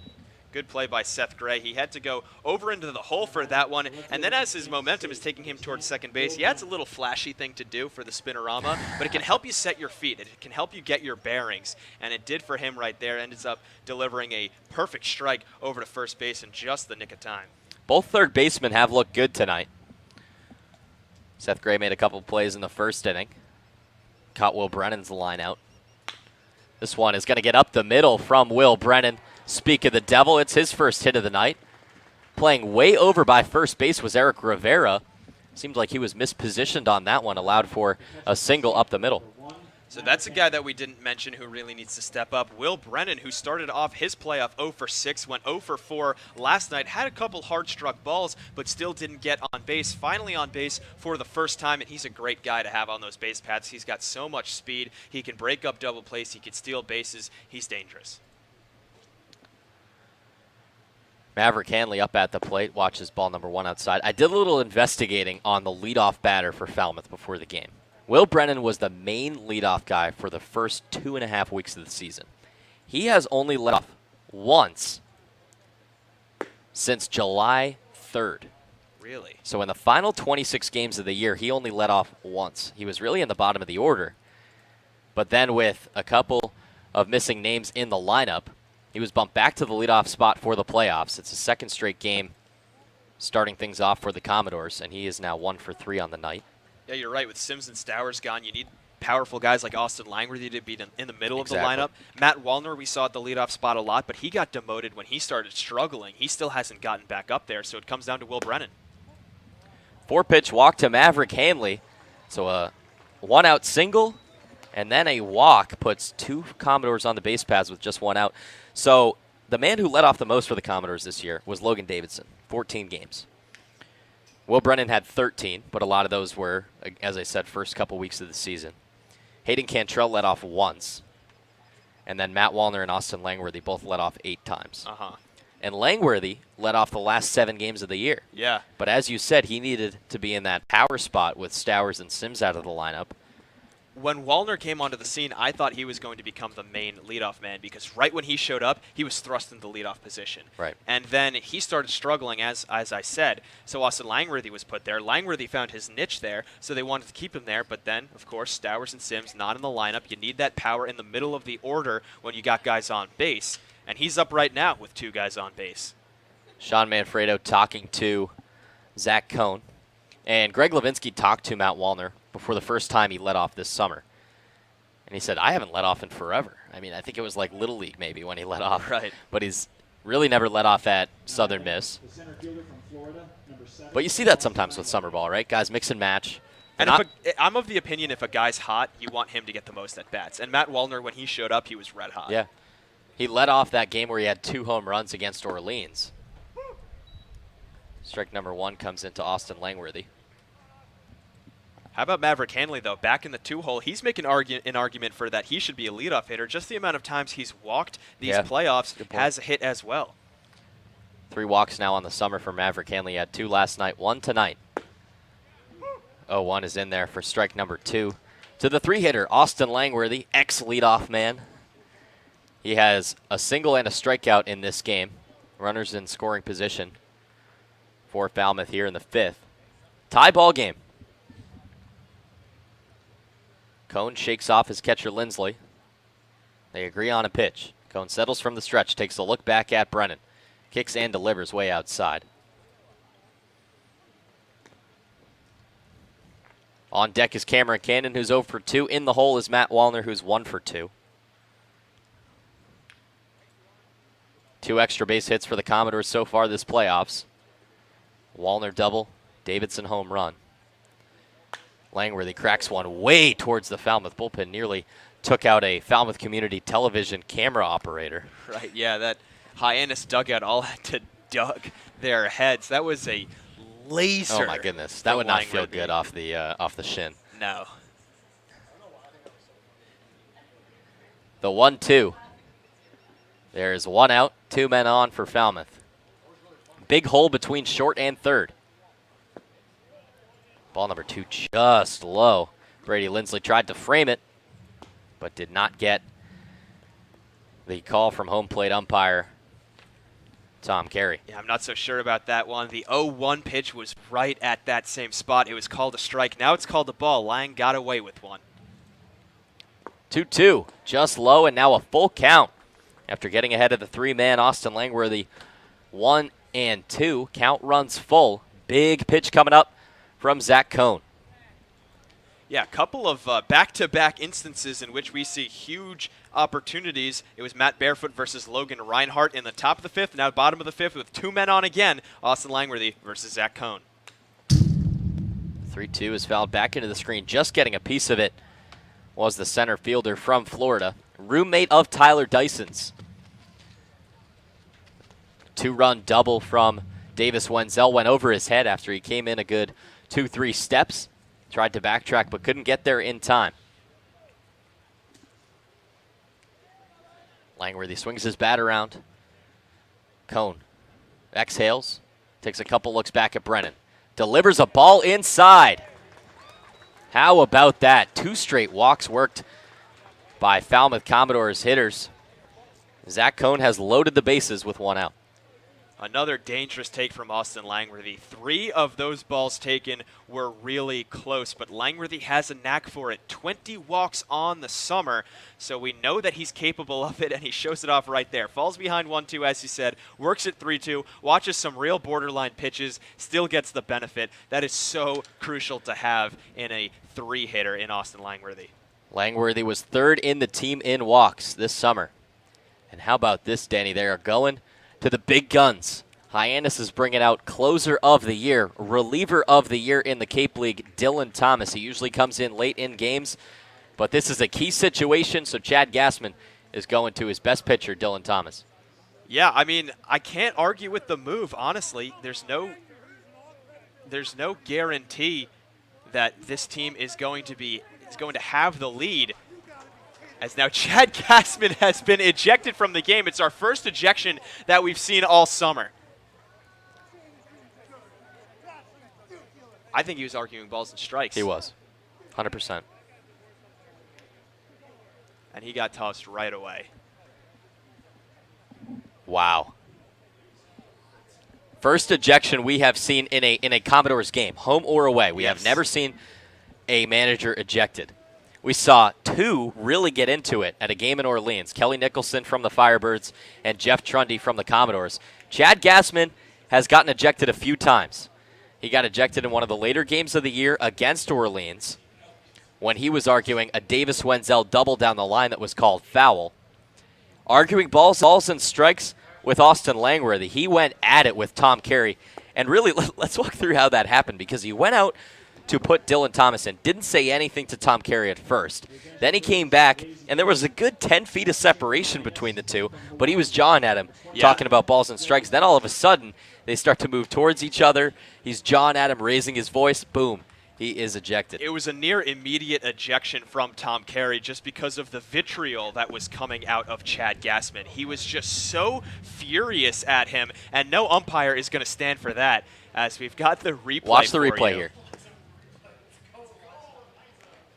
Look at these two guys. They're jawing at it. Now he stops walking back. He can't believe it. Look at the gesticulations. Look at the hand movements.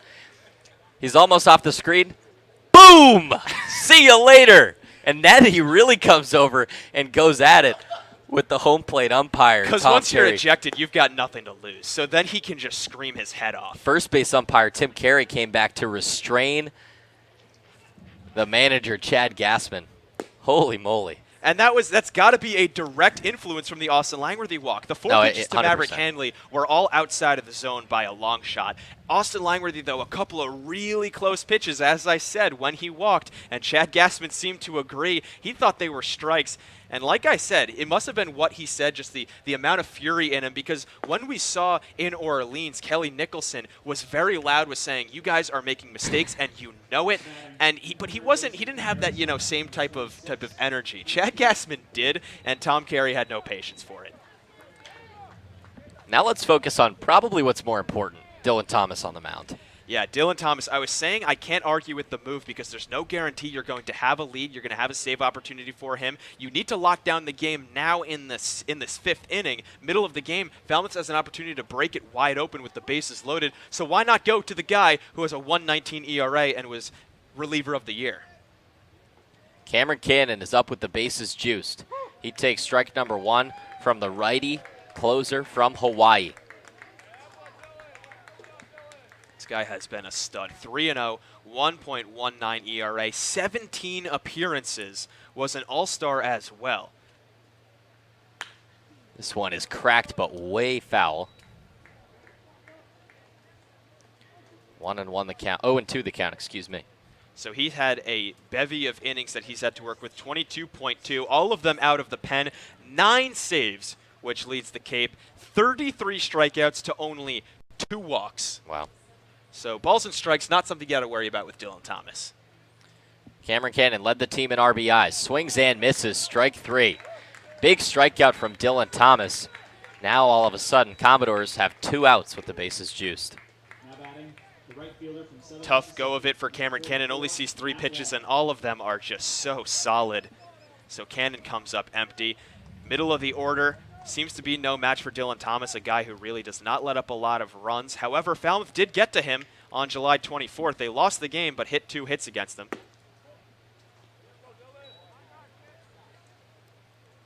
And that was one of his, well, really both earned runs of the summer for Dylan Thomas were against Falmouth. Matt Wallner swings at the 0-1. It's an off-speed pitch downstairs. He struggled with them tonight.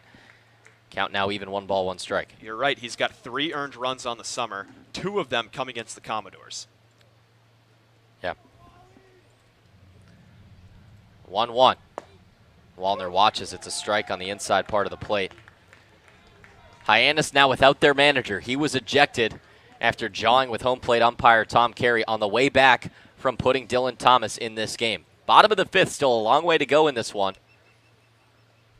1-2 the count to Matt Wallner. Just low. Ball 2. Thomas keeping all of these pitches real low. Everything to Cameron Cannon. We saw a lot of off-speed. They were low and away. Matt Wallner seeing a lot of low pitches as well. That seems to be the scouting report. He's a guy who will really put a charge into a high pitch. So they're keeping it all around the knees and lower. Last time up was in the 4th inning. He had a leadoff double, was left stranded at second. Ball 3 misses low, and it's a full count. Huge pitch coming up. 2-2 ball game. Full count, 2 outs. Brennan on third, Hanley on second, Langworthy on first. Back-to-back walks drawn against Cone. A strikeout from Dylan Thomas. This is the loudest we've heard Gulf Fuller Field all year. Thomas is going to take his time and step off the mound. Loudest we've heard him before a pitch. After runs, they get pretty loud. Got to give him that. All right. Full count. Runners are going. Strike number 3. Got him looking. Matt Wallner can't believe it. Tom Carey coming over. And we might have another ejection if Wallner doesn't watch his mouth. Strike number 3 inside part of the plate. Wallner was making his way towards first. Holy moly. 2 strikeouts. 1 swinging, 1 looking. And I believe it is a warning issued from home plate umpire Tom Carey. Jeff Trundy made his way out, but putting on the stop sign was Tom Carey. And that does it. Falmouth leaves the bases stranded. Wallner can't believe it. And we now head to the top of inning number 6. We got a fun one on our hands. Tie ball game. We'll be back for the top of the 6th on the Falmouth Commodores Baseball Network. Hey Commodores fans, next time you're at Gov Fuller Field, you may notice all players, coaches, umpires, and interns are wearing small honorary badges in memory of Yarmouth Police Sergeant Sean Gannon, who was killed in the line of duty in April here on Cape Cod. The The CCBL and the Falmouth Commodores are doing our part to assist in any way we can. You can purchase the same pin for a small donation of $5. All proceeds will go to the Yarmouth Police Department Foundation. Please stop by our merchandise shack to purchase your pin, and thank you for helping us support this worthy cause.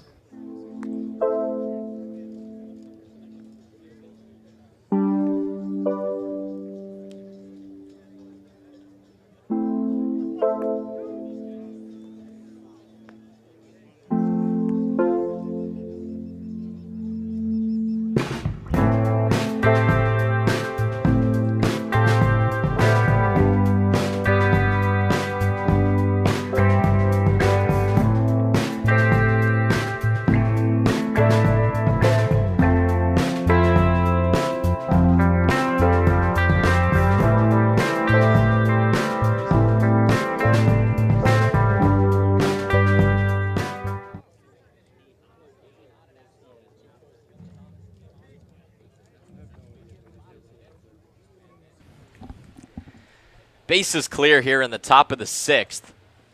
And man, oh man, was that 5th inning something. Pages watches a beautiful curveball that drops in for a strike. We had one ejection. We had an almost second ejection. Easily the most eventful inning that we've had, and no runs were scored in either half inning. 2 runs came in for Hyannis in the top of the 5th, none for Falmouth in the bottom, despite loading the bases with 1 out. 1-1 is cut on and missed. Right, my bad. There were 2 runs that came in, but when they put the runners on base, then things got eventful, because then you saw that line out throw over to first base from Cameron Cannon that ended the inning. And then, of course, the bottom of the 5th was a doozy. 1-2, got him looking. Strike number 3 is the call. Pages doesn't like it, but he will not talk to home plate umpire Tom Carey, who has had an earful tonight from both sides.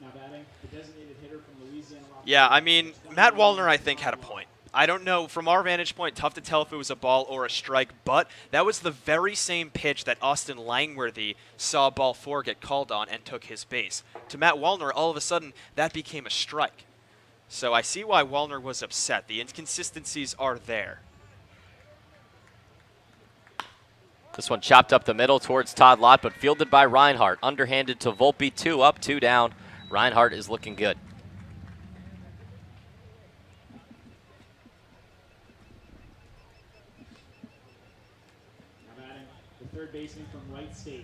Big way to step up for Logan Reinhardt. A hard-struck ball from Matt Barefoot on the... He was the very first batter he faced, got bailed out by his teammate Cameron Cannon, and now a strikeout to Pages, gets Todd Lott to ground out. Those are the 3 best hitters in this lineup, and he's gotten them all out. This one is cracked into left field. Will Brennan is there, and it's 3 up, 3 down. Logan Reinhardt came out and forced an inning-ending double play in the 5th that left Wenzel stranded at third. Plate. Curry prepares students to engage in successful careers and active citizenship with a global perspective. Explore undergraduate majors, minors, and concentrations, including new majors in accounting, biochemistry, and software development online at www.curry.edu.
Bottom of the 6th, Logan Davidson, Edward Julian, Alex Volpe due up for the Commodores.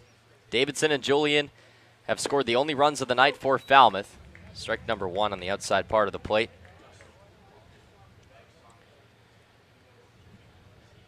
And they were up with Matt Wallner on base in the 4th inning, but put down in order by Zach Cohn. Strike number 2 outside part of the plate.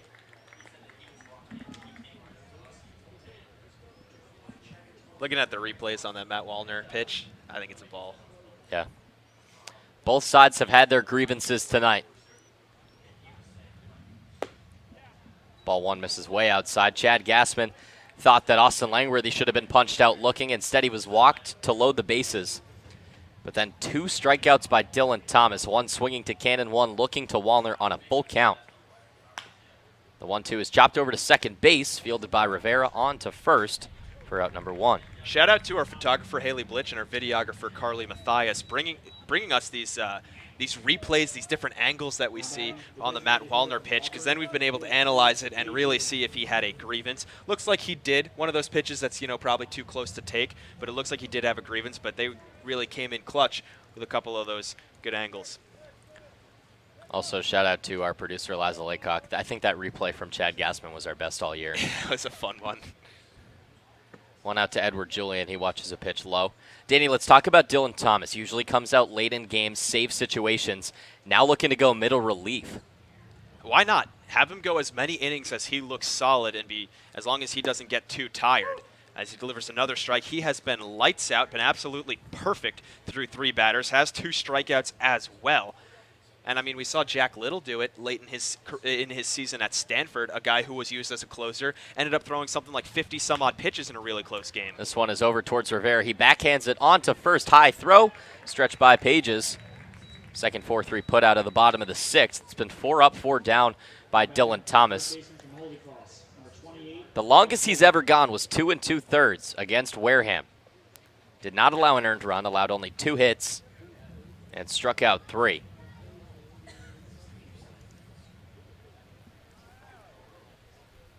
Now up is Alex Volpe.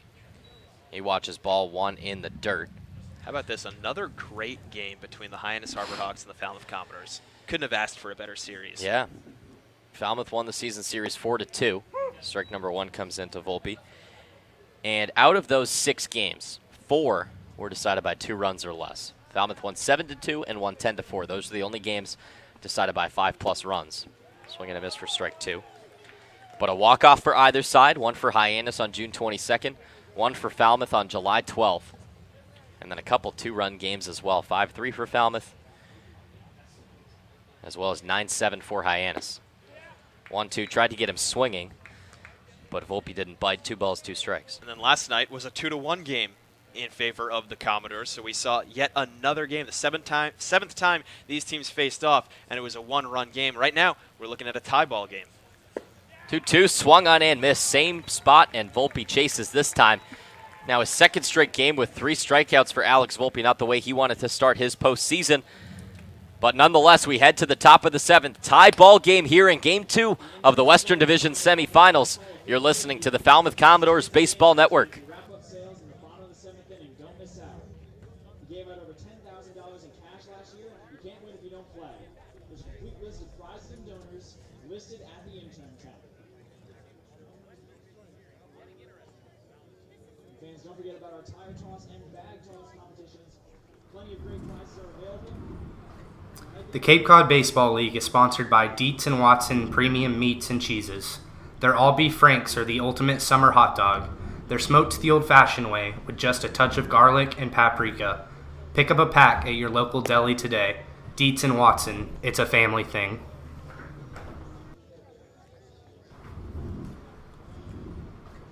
The Cape Cod Baseball League is sponsored by Dietz & Watson Premium Meats.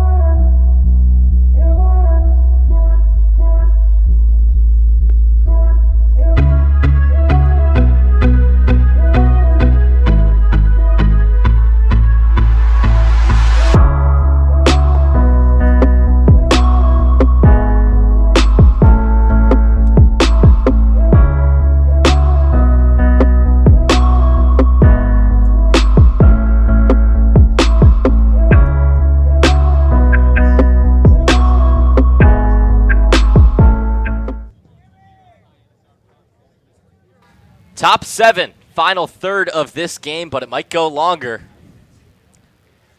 Let's hope not.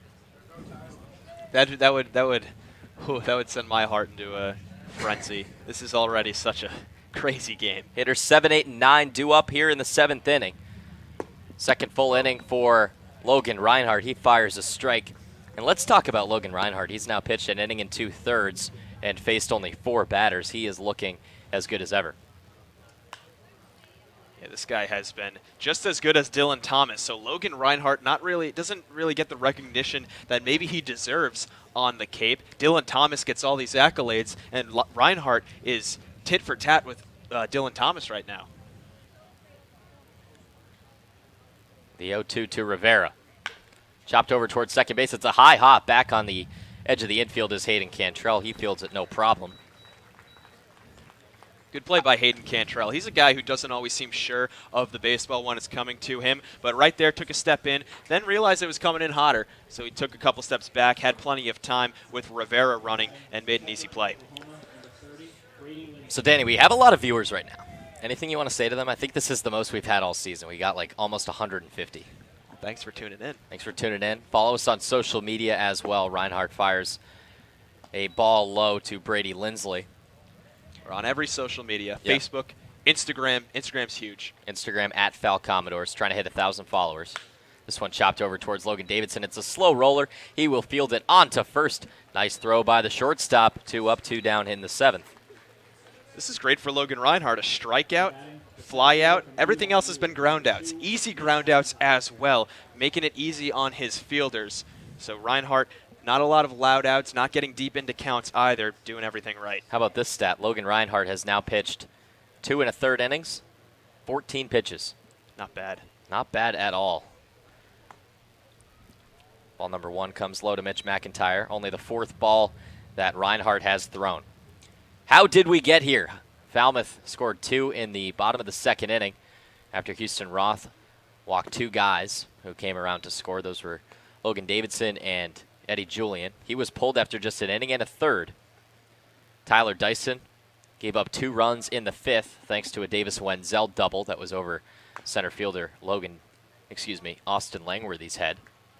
And ever since we've had no score, Falmouth loaded the bases with 1 out in the 5th, but Dylan Thomas, reliever of the year in the Cape League, came in earlier than he usually does. Got 2 strikeouts. 2-1 is just high to Mitch McIntyre. 3 balls, 1 strike. And also, we had 1 ejection. Chad Gassman booted from this game after he argued balls and strikes when Austin Langworthy was walked to load the bases. This one is lifted into center field. It's a high pop-up for Austin Langworthy. He's back and he's tracking. Stays up in the air for a while, but he makes the catch. And also, just to finish that point, Matt Wallner almost ejected as well. He thought he watched ball 4 with the bases loaded, but was punched out. We have a nail-biter on our hands. Game 2, elimination game for Hyannis. 2 for the Harbor Hawks, 2 for the Commodores. We'll be back for the bottom of the 7th. You're listening to the Falmouth Commodores Baseball Network.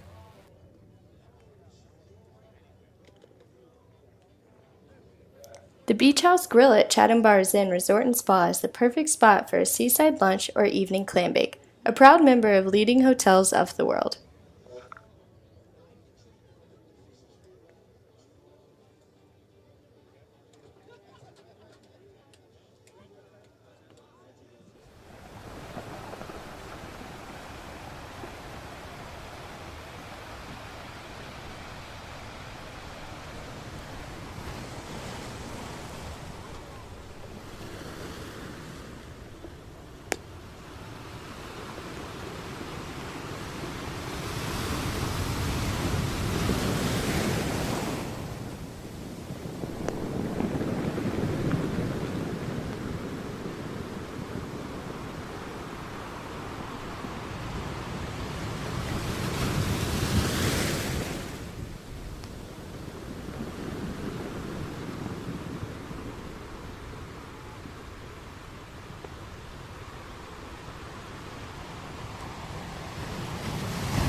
Bottom 7, 9-1-2, due up for the Falmouth Commodores. Dylan Thomas on the mound.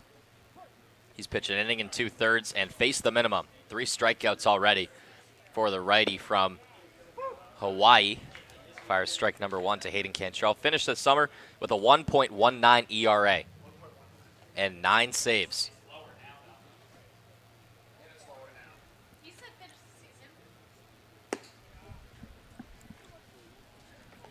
Ball number 1 comes into Hayden Cantrell. Count even. Hayden Cantrell responsible for the 2 runs that came in for the Commodores tonight. He had a 2 RBI single in the second inning. He takes strike number 2. It's basically just Davis Wenzel versus Hayden Cantrell right now. Whoa. Each of those guys have the only RBI hits. Swung on and missed, strike 3. Hayden Cantrell strikes out for the first time tonight. Already 4 Ks for Dylan Thomas, who is absolutely dealing. Yeah, Dylan Thomas looking as advertised. Came on in such a crucial situation, got a pair of strikeouts, 1-2-3 inning in the 6th, picks up right where he left off in the 7th. He might as well go the rest of the game because his pitch count is so low. He's looking so good. We'll keep an eye on it. This one is roped past the outstretched glove of Rivera. Will Brennan at the leadoff spot is 2 for 4 so far tonight with a pair of singles. And maybe that's what you need to do. In the 5th inning, Will Brennan saw the very first pitch and took it for a single. And then in the 7th inning, very first pitch takes it for a single. Don't let Dylan Thomas throw a couple of pitches, get ahead of you, and then go to his nasty breaking stuff. Just jump on that first pitch fastball. That's a good point. Will Brennan did not hesitate here in the bottom of inning number 7. It's a runner on first and 1 out. Thomas will check on the left fielder from Kansas State. He has 8 stolen bases on the year. And Danny, he was the first man on in that 5th inning, that eventful 5th inning, where Falmouth loaded the bases with just 1 out. He was left stranded at third. Maverick Hanley was walked. He swings and misses at the first pitch he sees to Dylan Thomas. That's still only Falmouth's sixth hit of the ball game. So despite stranding the bases loaded, a couple of those guys got on because of walks. A lot of walks from various different pitchers have made things interesting. Running towards second base is Brennan. The throw is a little bit to the right, fielded by Rivera. First stolen base of the playoffs for Will Brennan, 9th total this summer. He stands in scoring position with 1 out. Now it comes down to the hitters. Will Brennan has done his part. He's gotten himself on base. He's gotten himself in scoring position. Just a little single from Handley should do the trick, but he's facing a 0-2 count. Dylan Thomas let up 3 earned runs all summer. 2 of them were against Falmouth. 1 was in the first game of the year back on June 12th. 1 was in the last game between these 2 teams on July 24th. The 0-2 to Hanley is outside. Nice stop by Lindsley to keep Will Brennan at second base.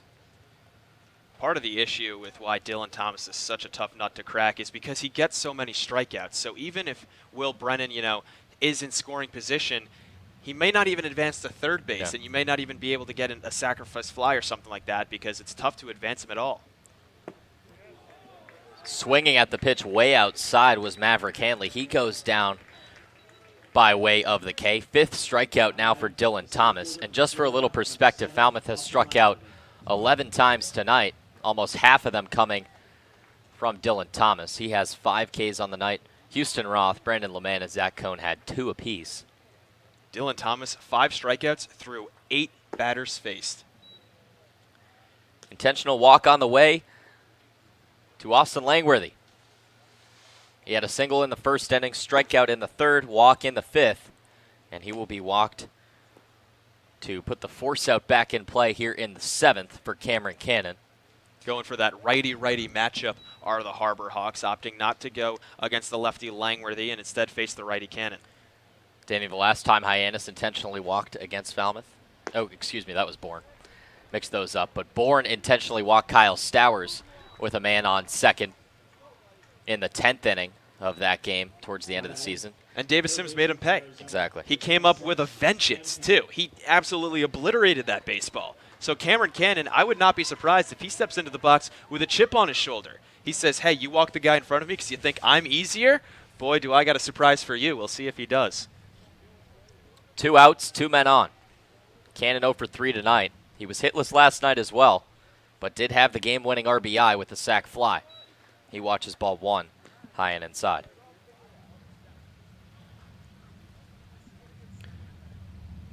Only game of the Cape League playoffs tonight. 2-2 is the score here in the bottom of the 7th. The 1-0 is cracked, and it's a high fly ball into left field. Back is Barefoot, and he will make the catch right at the wall. That one just stayed way too far upstairs off the bat. It might have had a chance. The wind almost carried it out, but Matt Barefoot makes the catch in deep left field for the 3rd out. Falmouth leave 2 stranded. They left the bases loaded in the 5th. Leave runners on 1st and 2nd in the 7th. 2-2 your score.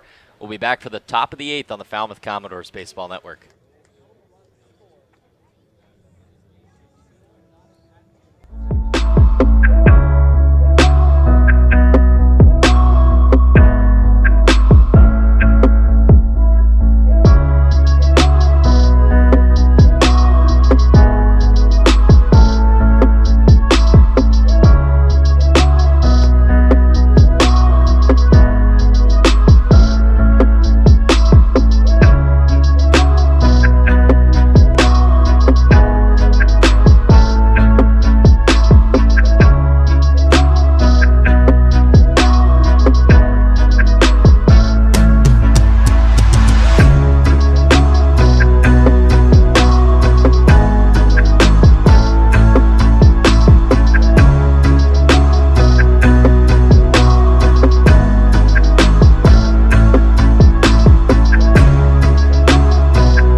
Top of the 8th, score still the same. 2 for Hyannis, 2 for Falmouth.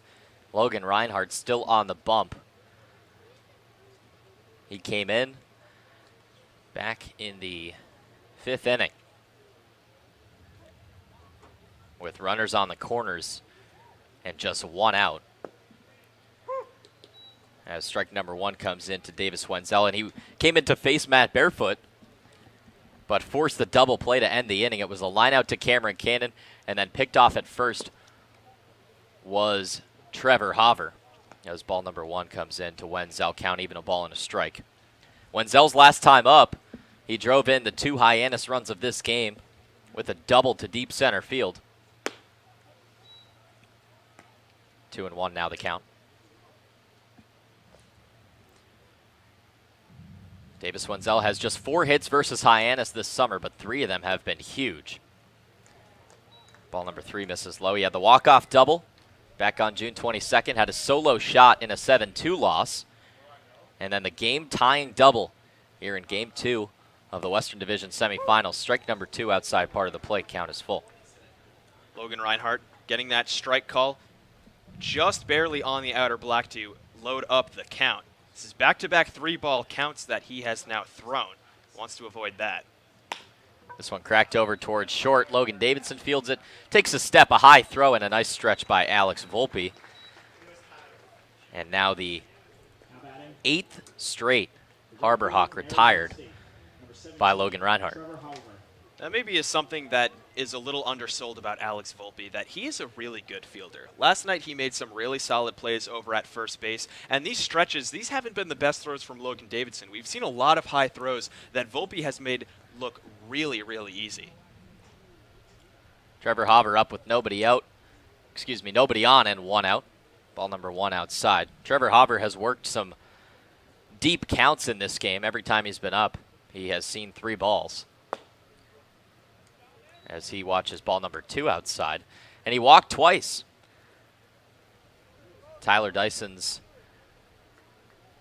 Two of Tyler Dyson's 4 walks on the game were to Trevor Hover, as strike number 1 comes in on the inside part of the plate. So Dyson's line, 4 1/3 innings pitched, gave up 4 hits, 2 earned runs, walked 4 and struck out 3. The 2-1 swung on and missed, count even. Good stuff from Logan Reinhardt to attack Hover with a couple of fastballs. We haven't really seen Hover actually do much this game other than walk, because he has that 1 strikeout, so just give him a shot to swing the bat and see what happens. Second straight full count for Logan Reinhardt.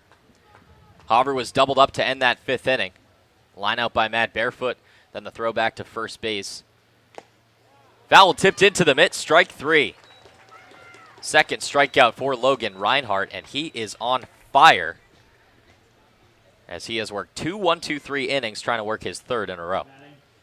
Yeah, like I said, Dylan Thomas and Logan Reinhardt, basically a head-to-head grudge match right now. Which guy is going to falter first? Reinhardt with 2 outs in the 8th, looking like it might not be him. Reinhardt has yet to allow a base runner. And this is now his 2nd time through the order. First batter that he faced was Matt Barefoot. Barefoot hitless tonight.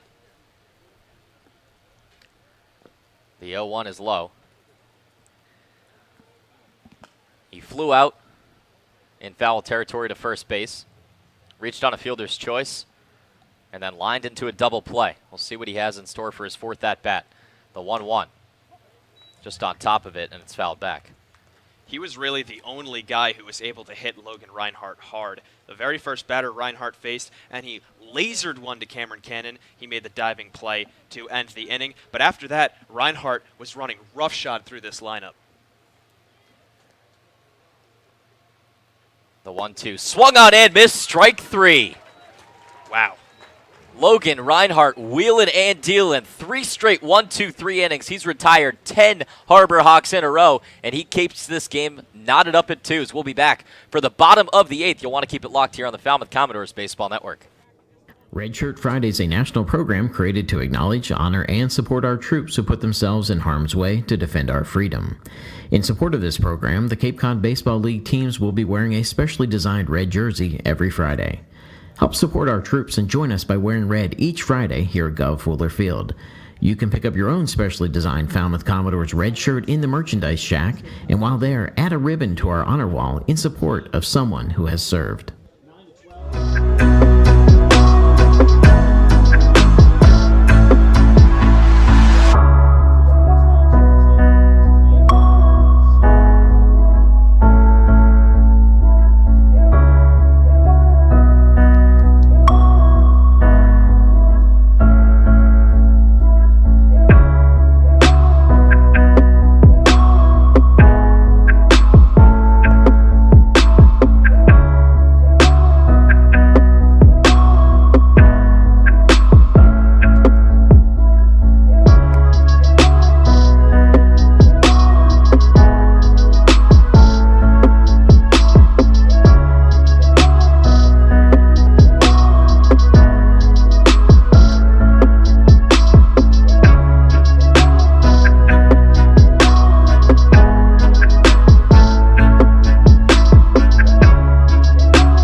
Bottom of the 8th.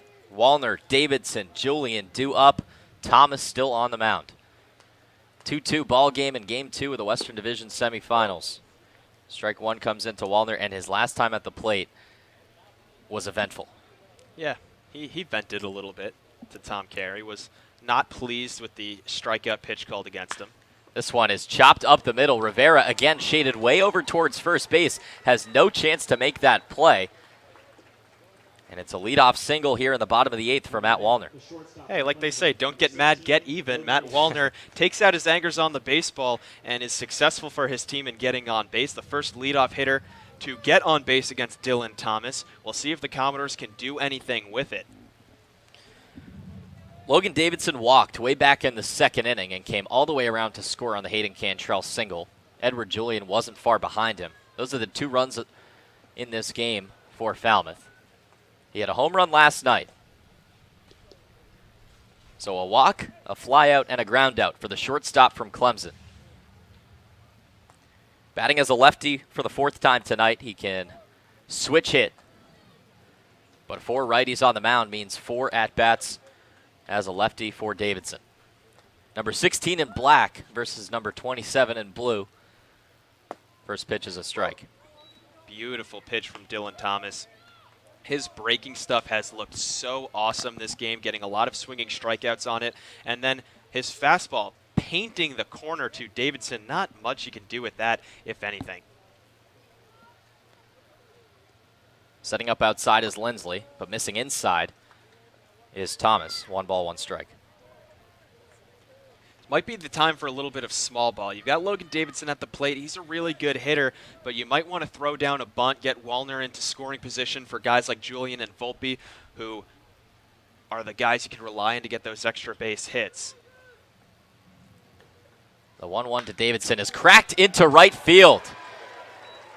Wallner's going to stop at second. 2 straight singles to start off the bottom of the 8th from hitters 5 and 6. Now 2 runners on, nobody out for the DH, Eddie Julian. Great swings from Wallner and Davidson. They're not trying to tear the cover off the ball. They know Dylan Thomas is so good. Just short, sweet swings on a couple of inside fastballs, and they got around just enough on him to put him into the outfield. That's all you need to do. Don't have to absolutely annihilate the baseball, and they're getting things going. 2 guys on, nobody out. Huge opportunity in the bottom of the 8th. Sean Manfredo coming out to talk to the star reliever Dylan Thomas, the de facto manager now that Chad Gassman has been booted from this game. He's going to have a long conference with Brady Lindsley, the infield, and the reliever of the year for the Cape League 2018 summer, Dylan Thomas. I don't want to get ahead of myself, but how ironic would that be if Dylan Thomas is the man who, you know, gets the short end of the stick after being the lights-out reliever, easily the best reliever all season. His longest outing of the year was 2 2/3. That's exactly how far he's gone in this game. But he's going to need to get some more outs to get out of this jam. Wallner on second, Davidson on first. They both singled. Falmouth out-hitting Hyannis by a margin of 8-4. But dead even in the runs column. 2 for each side. In the regular season, the most amount of hits that Dylan Thomas led up in an outing was 2. He's led up 3 tonight across 2 2/3. Laying down a bunt, or trying to, is Eddie Julian, but it's poked foul. So I mentioned it when Davidson was up. Maybe you want to play a little bit of small ball. They're trying to do with Julian. Just get Wallner onto third base, see if a sac fly will score him, and then you go in for the save situation up by only 1. But a guy like Eddie Julian, you know, he's been hitting hot lately. I don't know if you want to sacrifice him to be the guy to put down the bunt. He's a guy who doesn't really ground into double plays either. So a risky move. We'll see if it pays off. Julian on a 5-game hit streak. Pulls back and takes a ball inside. He's 1 for 5 to start the playoffs. Had a hit last night, but is 0 for 2 tonight with a strikeout and a ground out. 1-1 the count. Dylan Thomas on the mound. Corner infield playing in. Seth Gray at third. Pedro Pages at first. Julian flashing bunt again. And it's laid down. This one's going to be fielded by Pages. Throw over to third. Got him! Got him is the call. I thought he was safe. Everyone in Falmouth's dugout does too. And Jeff Trundy is out immediately. Third base umpire Dave Chasen made the out call. And no one here is happy. Jeff Trundy is going to make his slow, deliberate walk out to third to argue this one with the third base umpire, Dave Chasen. Wow, I'm with you, David. That looked like he was safe. I mean, it looked like he got his foot onto the bag. Credit Pedro Pages, though, wasting no time. Let's watch see the replay here. Pedro Pages onto third, and that is close. Bang, bang play. Closer than I thought. Yeah, sometimes the umpire just goes with his gut feeling. Pedro Pages, though, coming on straight away, delivering a perfect strike over to third base. So credit the first baseman for Hyannis with coming through in the clutch. But that is, again, a really tough one. Pinch hitter now for the Commodores. It is Herbert Iser. Herbert Iser, the catcher, who was at San Jacinto Junior College last year but will be transferring to Dallas Baptist. First appearance in the playoffs for Iser. He's a big hitting lefty. Now, same situation, but 1 out. Runners on first and second. Julian reached on the fielder's choice. An iffy call over at third. But this is where we stand. Thomas pitching from the stretch. First pitch swinging is Iser. It's tapped foul. That's again where, I was saying, do you really want Eddie Julian to be bunting right here? Because you have that force out at third base. If the bunt doesn't go your way, we know Julian isn't a prolific bunter. He's a power swinger. He's not a guy who wants to bunt a lot. So he lays down one that, again, great play is made, but a little bit maybe too easy for Pedro Pages. So one that in hindsight you may want to turn back. Julian had 2 home runs against Brewster in his last start. Second pitch is foul down the first base line yet again. 0-2 is the count. Alex Volpe's day is done. It remains to be seen who's going to come in at first now.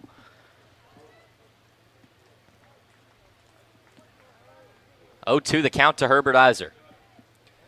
Dylan Thomas, 5 strikeouts on the night, looking for number 6. Here's the pitch.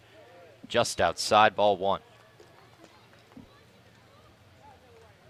See if Iser can tap into what he had late in the season. We saw him with a fantastic 3-hit game, including a couple home runs down the final stretch. See if he can tap into that. Herbert Iser swings and misses at the 4th pitch. He is down on strikes. So the 8th spot, 0 for 4 combined with 4 strikeouts. Volpe struck out 4 times, and Herbert Iser in his first pinch hit appearance strikes out his first time up. And now Hayden Cantrell, who drove in the 2 runs for the Commodores back in the 2nd inning, is up with a man in scoring position here in crunch time. Bottom of the 8th, tie game, 2 outs. He is the 9-hitter, but he is the Harbor Hawk killer. This is true. So we'll see if he can come in the clutch. Swinging at the first pitch, it was an inside breaking ball. Haven't seen a triple out of him this playoff, which he is so good at doing against Hyannis. Hayden Cantrell finished the year with 3 triples, tied for the league, and all of them were against Hyannis. Doesn't need a triple here, just needs something. Thomas, looking back, Davidson. Strike number 2. Back-to-back singles to start off this bottom of the 8th inning from Wallner and Davidson. They were on first and second with nobody out. Eddie Julian tried to lay down a bunt. Pedro Pages threw over to third. Out was the call. Falmouth didn't like it, but that's how the call stayed.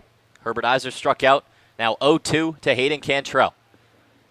Swing and a miss, strike 3. Dylan Thomas, the magician, pitches 3 2/3, has given up 3 hits and struck out 7. We head to the top of the 9th. It's a tie ball game here in Game 2 of the Western Division semifinals. We will be right back on the Falmouth Commodores Baseball Network. We appreciate and thank the sponsors who support the Cape League and your Falmouth Commodores. Our corporate sponsors are the financial backbone of the league. It is with their support that we're able to preserve our long-standing tradition of providing the best family entertainment here on Cape Cod.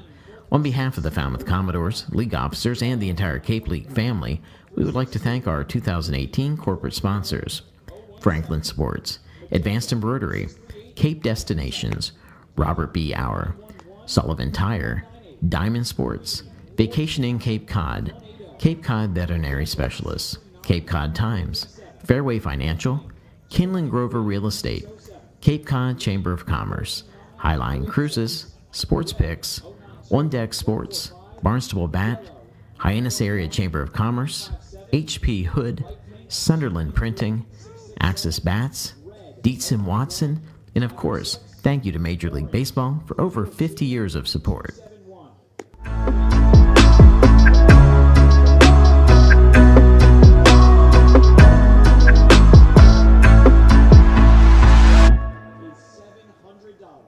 Thanks for playing.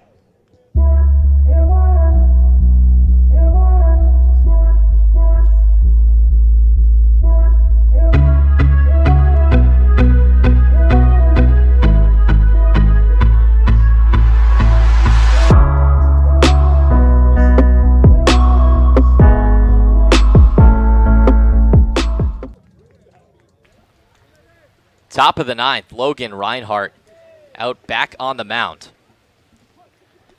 He could eclipse the innings pitched by Tyler Dyson, today's starter, if he gets through this inning. Fires ball number 1 just outside to the cleanup man, Pedro Pages. 4, 5, and 6 due up for Hyannis here in the top of the 9th. And, man, do we have a game on our hands. Foul tipped into the mitt. Strike one. Meat of the order up against Logan Reinhardt. We'll see how he does under pressure against some of the league's best hitters.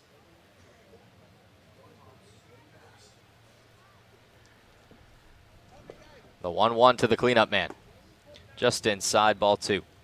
And how about Dylan Thomas? When he gets into trouble, he really buckles down and comes through. Had bases loaded against him in the 5th, struck out the 2 batters he faced, and then had 2 men on and struck out the 2 batters to end the inning, Herbert Iser and Hayden Cantrell. So he got himself into trouble in the 8th and then quickly got out of it. How about this for Logan Reinhardt? He's faced 10 batters and gotten 11 outs. Not bad at all. Forced a double play in the 5th and has been perfect since. 2-2 the count to Pages. This one fouled down the first base line into the bullpen. Mitch Miller warming. He pitched last night in the 8th inning.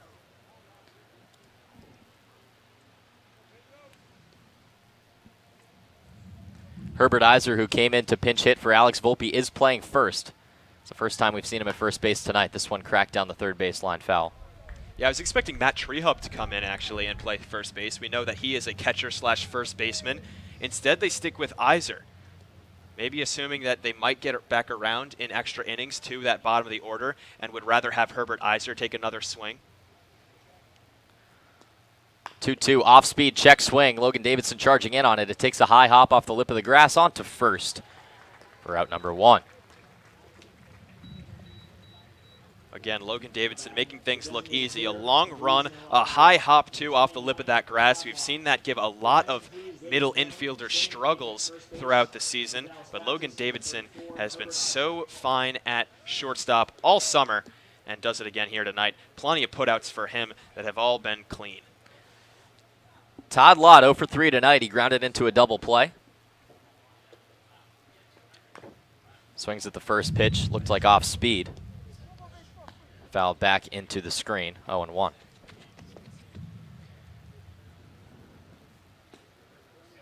Logan Reinhardt looking into Maverick Hanley. He has not allowed a base runner since coming in relief with 1 out in the 5th. Second pitch fouled back 0-2. Reinhardt has thrown only 44 pitches, 29 for strikes, 15 for balls. The rising junior at Cal Baptist has put together his most impressive performance of the summer, but he needs to get out of this inning as well. Strike number 3, got him looking. Logan Reinhardt has been flawless now, 4 strikeouts, and he has retired every single Hyannis Harbor Hawk that he has faced. Wow, Logan Reinhardt is on something else right now, looking like the best pitcher that we have seen from any Falmouth pitcher, right? I mean, he's looking like Jack Little does in 9th innings. Over 4 1/3. Over 4 1/3, yeah, not just 1 inning of work. This is one of the most impressive pitching performances we have seen all summer.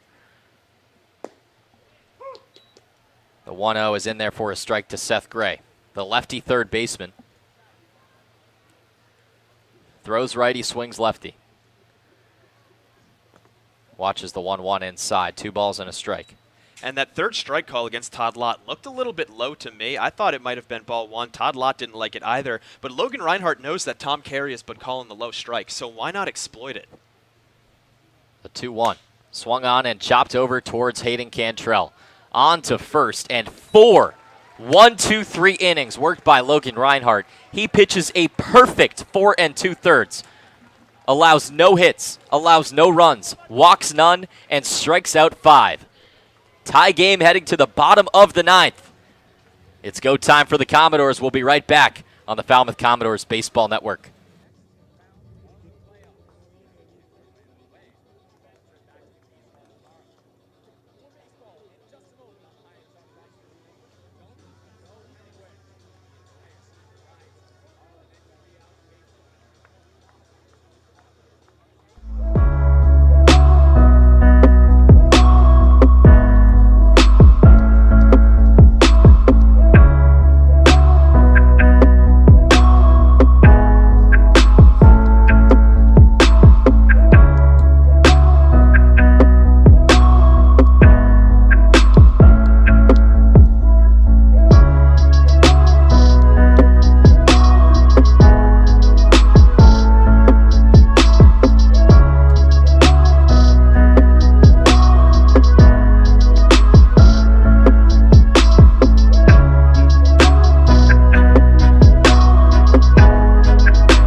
Bottom of the ninth, 2-2 your score. Dylan Thomas still on the mound. First pitch swinging is the leadoff man, Will Brennan. He fouls it back behind the Hyannis dugout. 0-1 is the count. You surprised Dylan Thomas in for another inning of work? No. Me neither. Ball number 1 skips in front of the plate. It's now Dylan Thomas's longest outing of the summer. He's gone 3 2/3. His previous high was 2 2/3. I mean, who else do you go to? Yeah, that's the thing. Is Hyannis, their pitching staff has been weak. Yeah, basically depleted. 2 arms warming in the Hyannis pin. Falmouth is still empty. 1-1 the count. Fouled back into the screen, 1-2. Will Brennan has gotten to Dylan Thomas as well. He had a hit against him in the 7th inning. Now down 1-2 as his work cut out for him. But Dylan Thomas isn't perfect. He's no Logan Reinhardt. The 1-2 is fouled back. We know that Will Brennan protects so well with 2 strikes. He chokes up on that bat big time, and he does not strike out a lot. Had 15 strikeouts on the summer, and he was here since day 1. Thomas looking in. He's fired 52 pitches on the night. 53 is fouled back.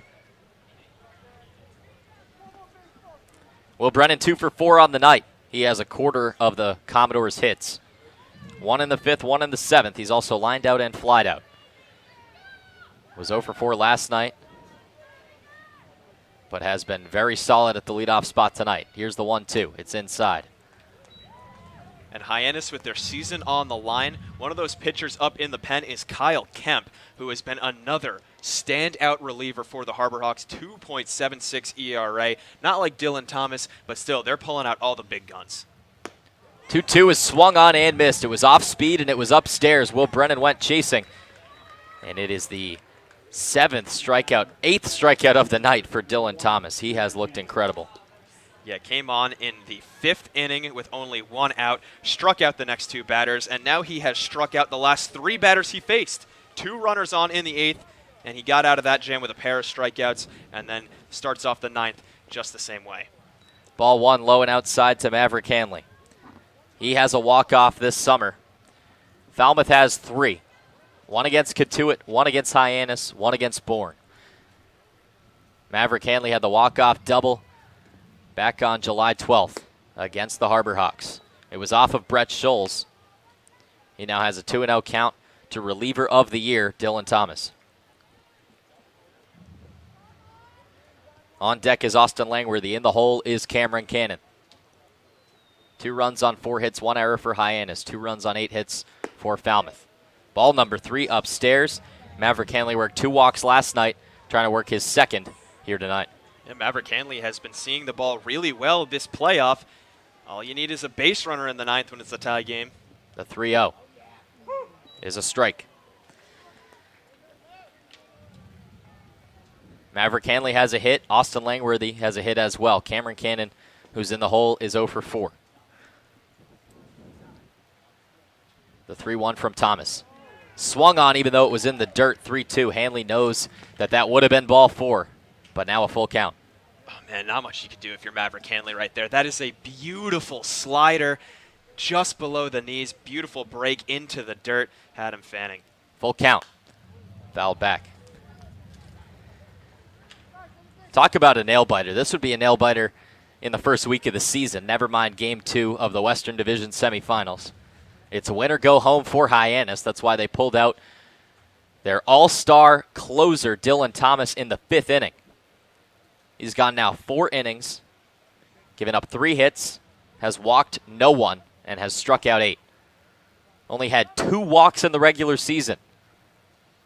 1 was against Falmouth. That's a good line for a starting pitcher, let alone a guy who came in no doubt in an intense game. Here's the 3-2 again. It's fouled back straight into the screen, and we'll do it over. Credit Maverick Hanley, a guy who is so adept at working long at-bats, doing it once again tonight. He did it in that walk-off against Hyannis. It was a 9-pitch at-bat before he finally got through to Scholes. This is pitch number 8 of the at-bat. Longest at-bat worked against Dylan Thomas, and it is fouled back again. We'll have pitch number 9 in just a few seconds. all of these have been strikes as well. It's a 3-2 count, and Handley has not gone out of the zone. He's not chased anything.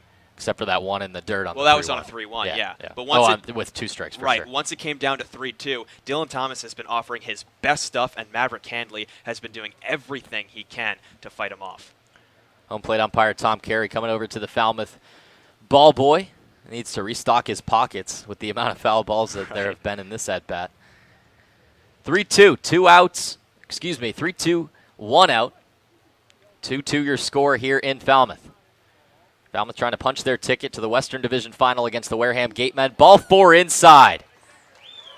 Third walk of the summer for Dylan Thomas. First of the playoffs. He only had 2 in the regular season over 22 innings. Puts the winning runner on first base. A pitcher who does not walk a lot of batters is no match for Maverick Handley in the playoffs. This guy works his 4th walk in only 2 games played. His 2nd walk tonight. He's on base for the 3rd time, an on-base machine once the most important games are coming around. And now, like I said, all you need is a base runner. One guy to cross that plate is everything. And that one actually nicked his elbow pad, believe it or not. Looked like it was just an inside ball 4, but Maverick Handley was hit by the pitch, so it's not ruled a walk, but it is a free pass of some sort by Dylan Thomas. Austin Langworthy is now up at the plate. He's worked 2 walks tonight. One of them was to load the bases in the 5th inning.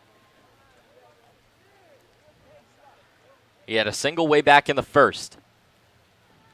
Righty-lefty matchup. He watches ball 1 downstairs. It's another pitch that was called a strike a couple of times by Tom Carey. This time it's a ball. Austin Langworthy has seen the benefit of that. Thomas looking into his catcher Lindsley. Pedro Page is holding Handley over at first. He was caught stealing earlier tonight in the 3rd inning after a leadoff single. And he's running again. Lindsley throwing down to second base. He's in safely. It's stopped by Wenzel. Handley thought about going to 3rd, but he holds up.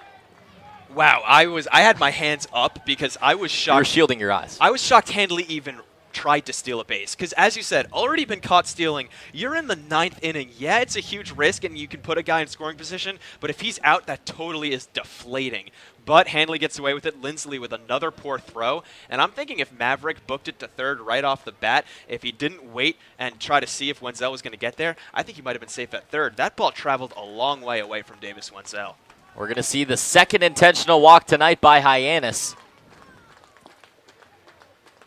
2nd intentional walk from Dylan Thomas. Maverick Handley flashed like he was running to 3rd. Man, he is a jitterbug on the base paths. Yeah. 12 stolen bases on the summer. If at first you don't succeed, try again. Caught stealing in the 3rd. Didn't stop him from stealing in the 9th. 2nd intentional walk to Austin Langworthy. Yeah, the Boo Birds came out for that one. They want to see Lang swing the bat. And how about this? When Cameron Cannon was up following the intentional walk, he hit one way deep to left field, but it was caught by Matt Barefoot. Deep at the track was Cameron Cannon. An intentional walk preceded the Davis Sims walk-off home run about 2 weeks ago against Bourne. A single here would likely score the winning run for Falmouth. Swinging at the first pitch, it's cracked into left, at Barefoot. It's down, coming around to score is Maverick Handley. Throw to the plate, not in time. Falmouth is going to the Western Division Final. The hero is Cameron Cannon. He had the winning RBI last night and the winning RBI tonight. Falmouth wins 3-2. Cannon does it again, another walk-off for the Arizona Wildcat. This guy is just so dang clutch. Nearly 30 RBIs on the summer for the Commodores. That led the team, and he comes through once again, punches Falmouth's ticket into the next round, and what a way to sweep the Hyannis Harbor Hawks, winning it in 2 games, a 2-1 victory last night, and a walk-off 3-2 victory in front of the home crowd. Win the Western Division Semifinals 2-0 and move on. First pitch of the at-bat, and Cannon made no mistake. Roped into left, one hop to Matt Barefoot, and Handley was well on his way. Came in to score the winning run and punch Falmouth's ticket. Danny, lot to digest in this game. How about this 9th inning?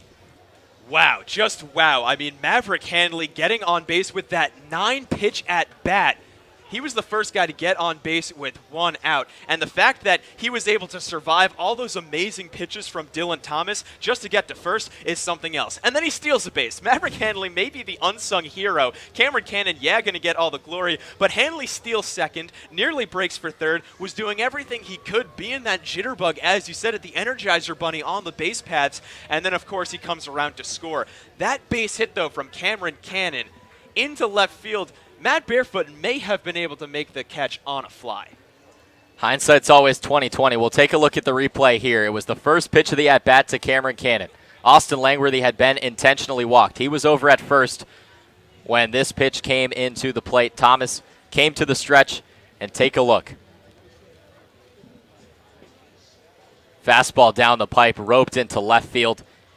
Maybe Barefoot could have got it, but it was so hard hit. It got down in a hurry, and Hanley scored easily. Game-winning run for Falmouth. And Danny, so we talked about the walk-off from Cameron Cannon, but let's talk about some of the final pitchers in this game. Dylan Thomas and Logan Reinhardt, some of the most exceptional pitching we've seen all summer from any team. Yeah, both starters struggled. Houston Roth only an inning and a third.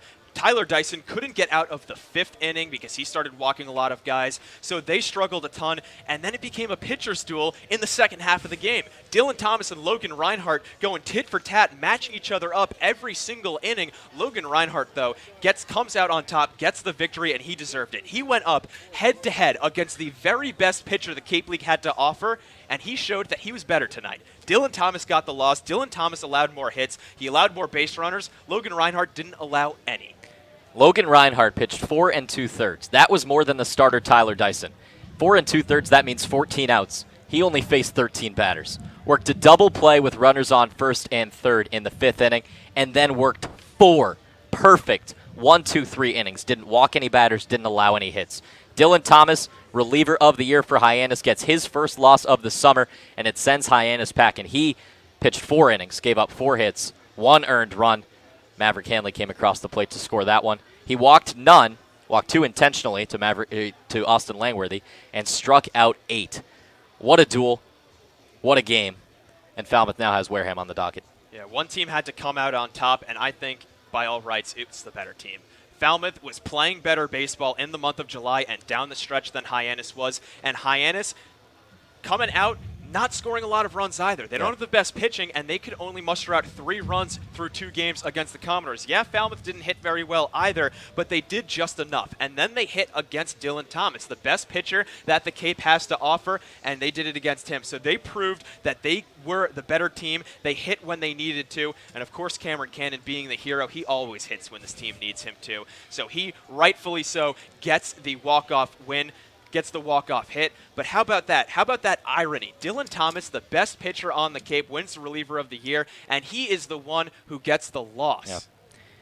A lot was asked of Dylan Thomas, and he pitched outstanding until that 9th inning when he gave up the walk-off hit off of the bat of Cameron Cannon. We saw a walk-off very similar about 2 weeks ago. Intentional walk to Kyle Stowers put Davis Sims at the plate. He hit a 3-run moonshot to put Falmouth ahead in that game 9-6.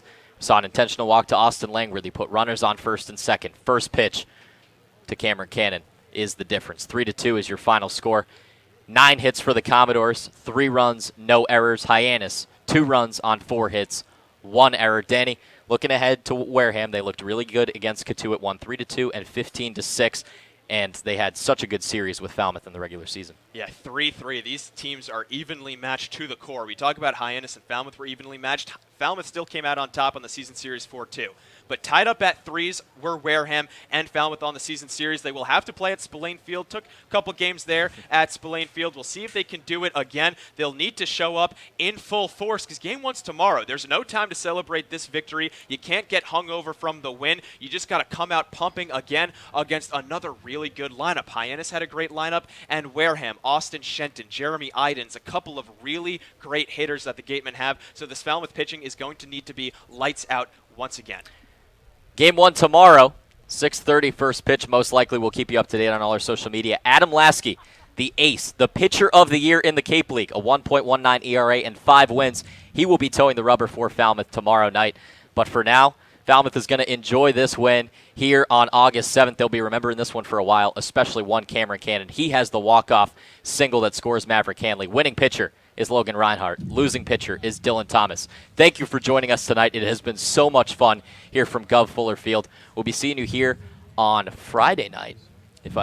Thursday night. Yeah, Thursday. Get my days mixed up still. We get more games. We are blessed to call more games because this team came out on top. 2 down, 4 to go for Falmouth. For my great producer, Eliza Laycock. For my broadcast partner, Danny LaRose, I'm David Korzenowski saying so long here from Gov Fuller Field. We'll see you tomorrow night at Wareham.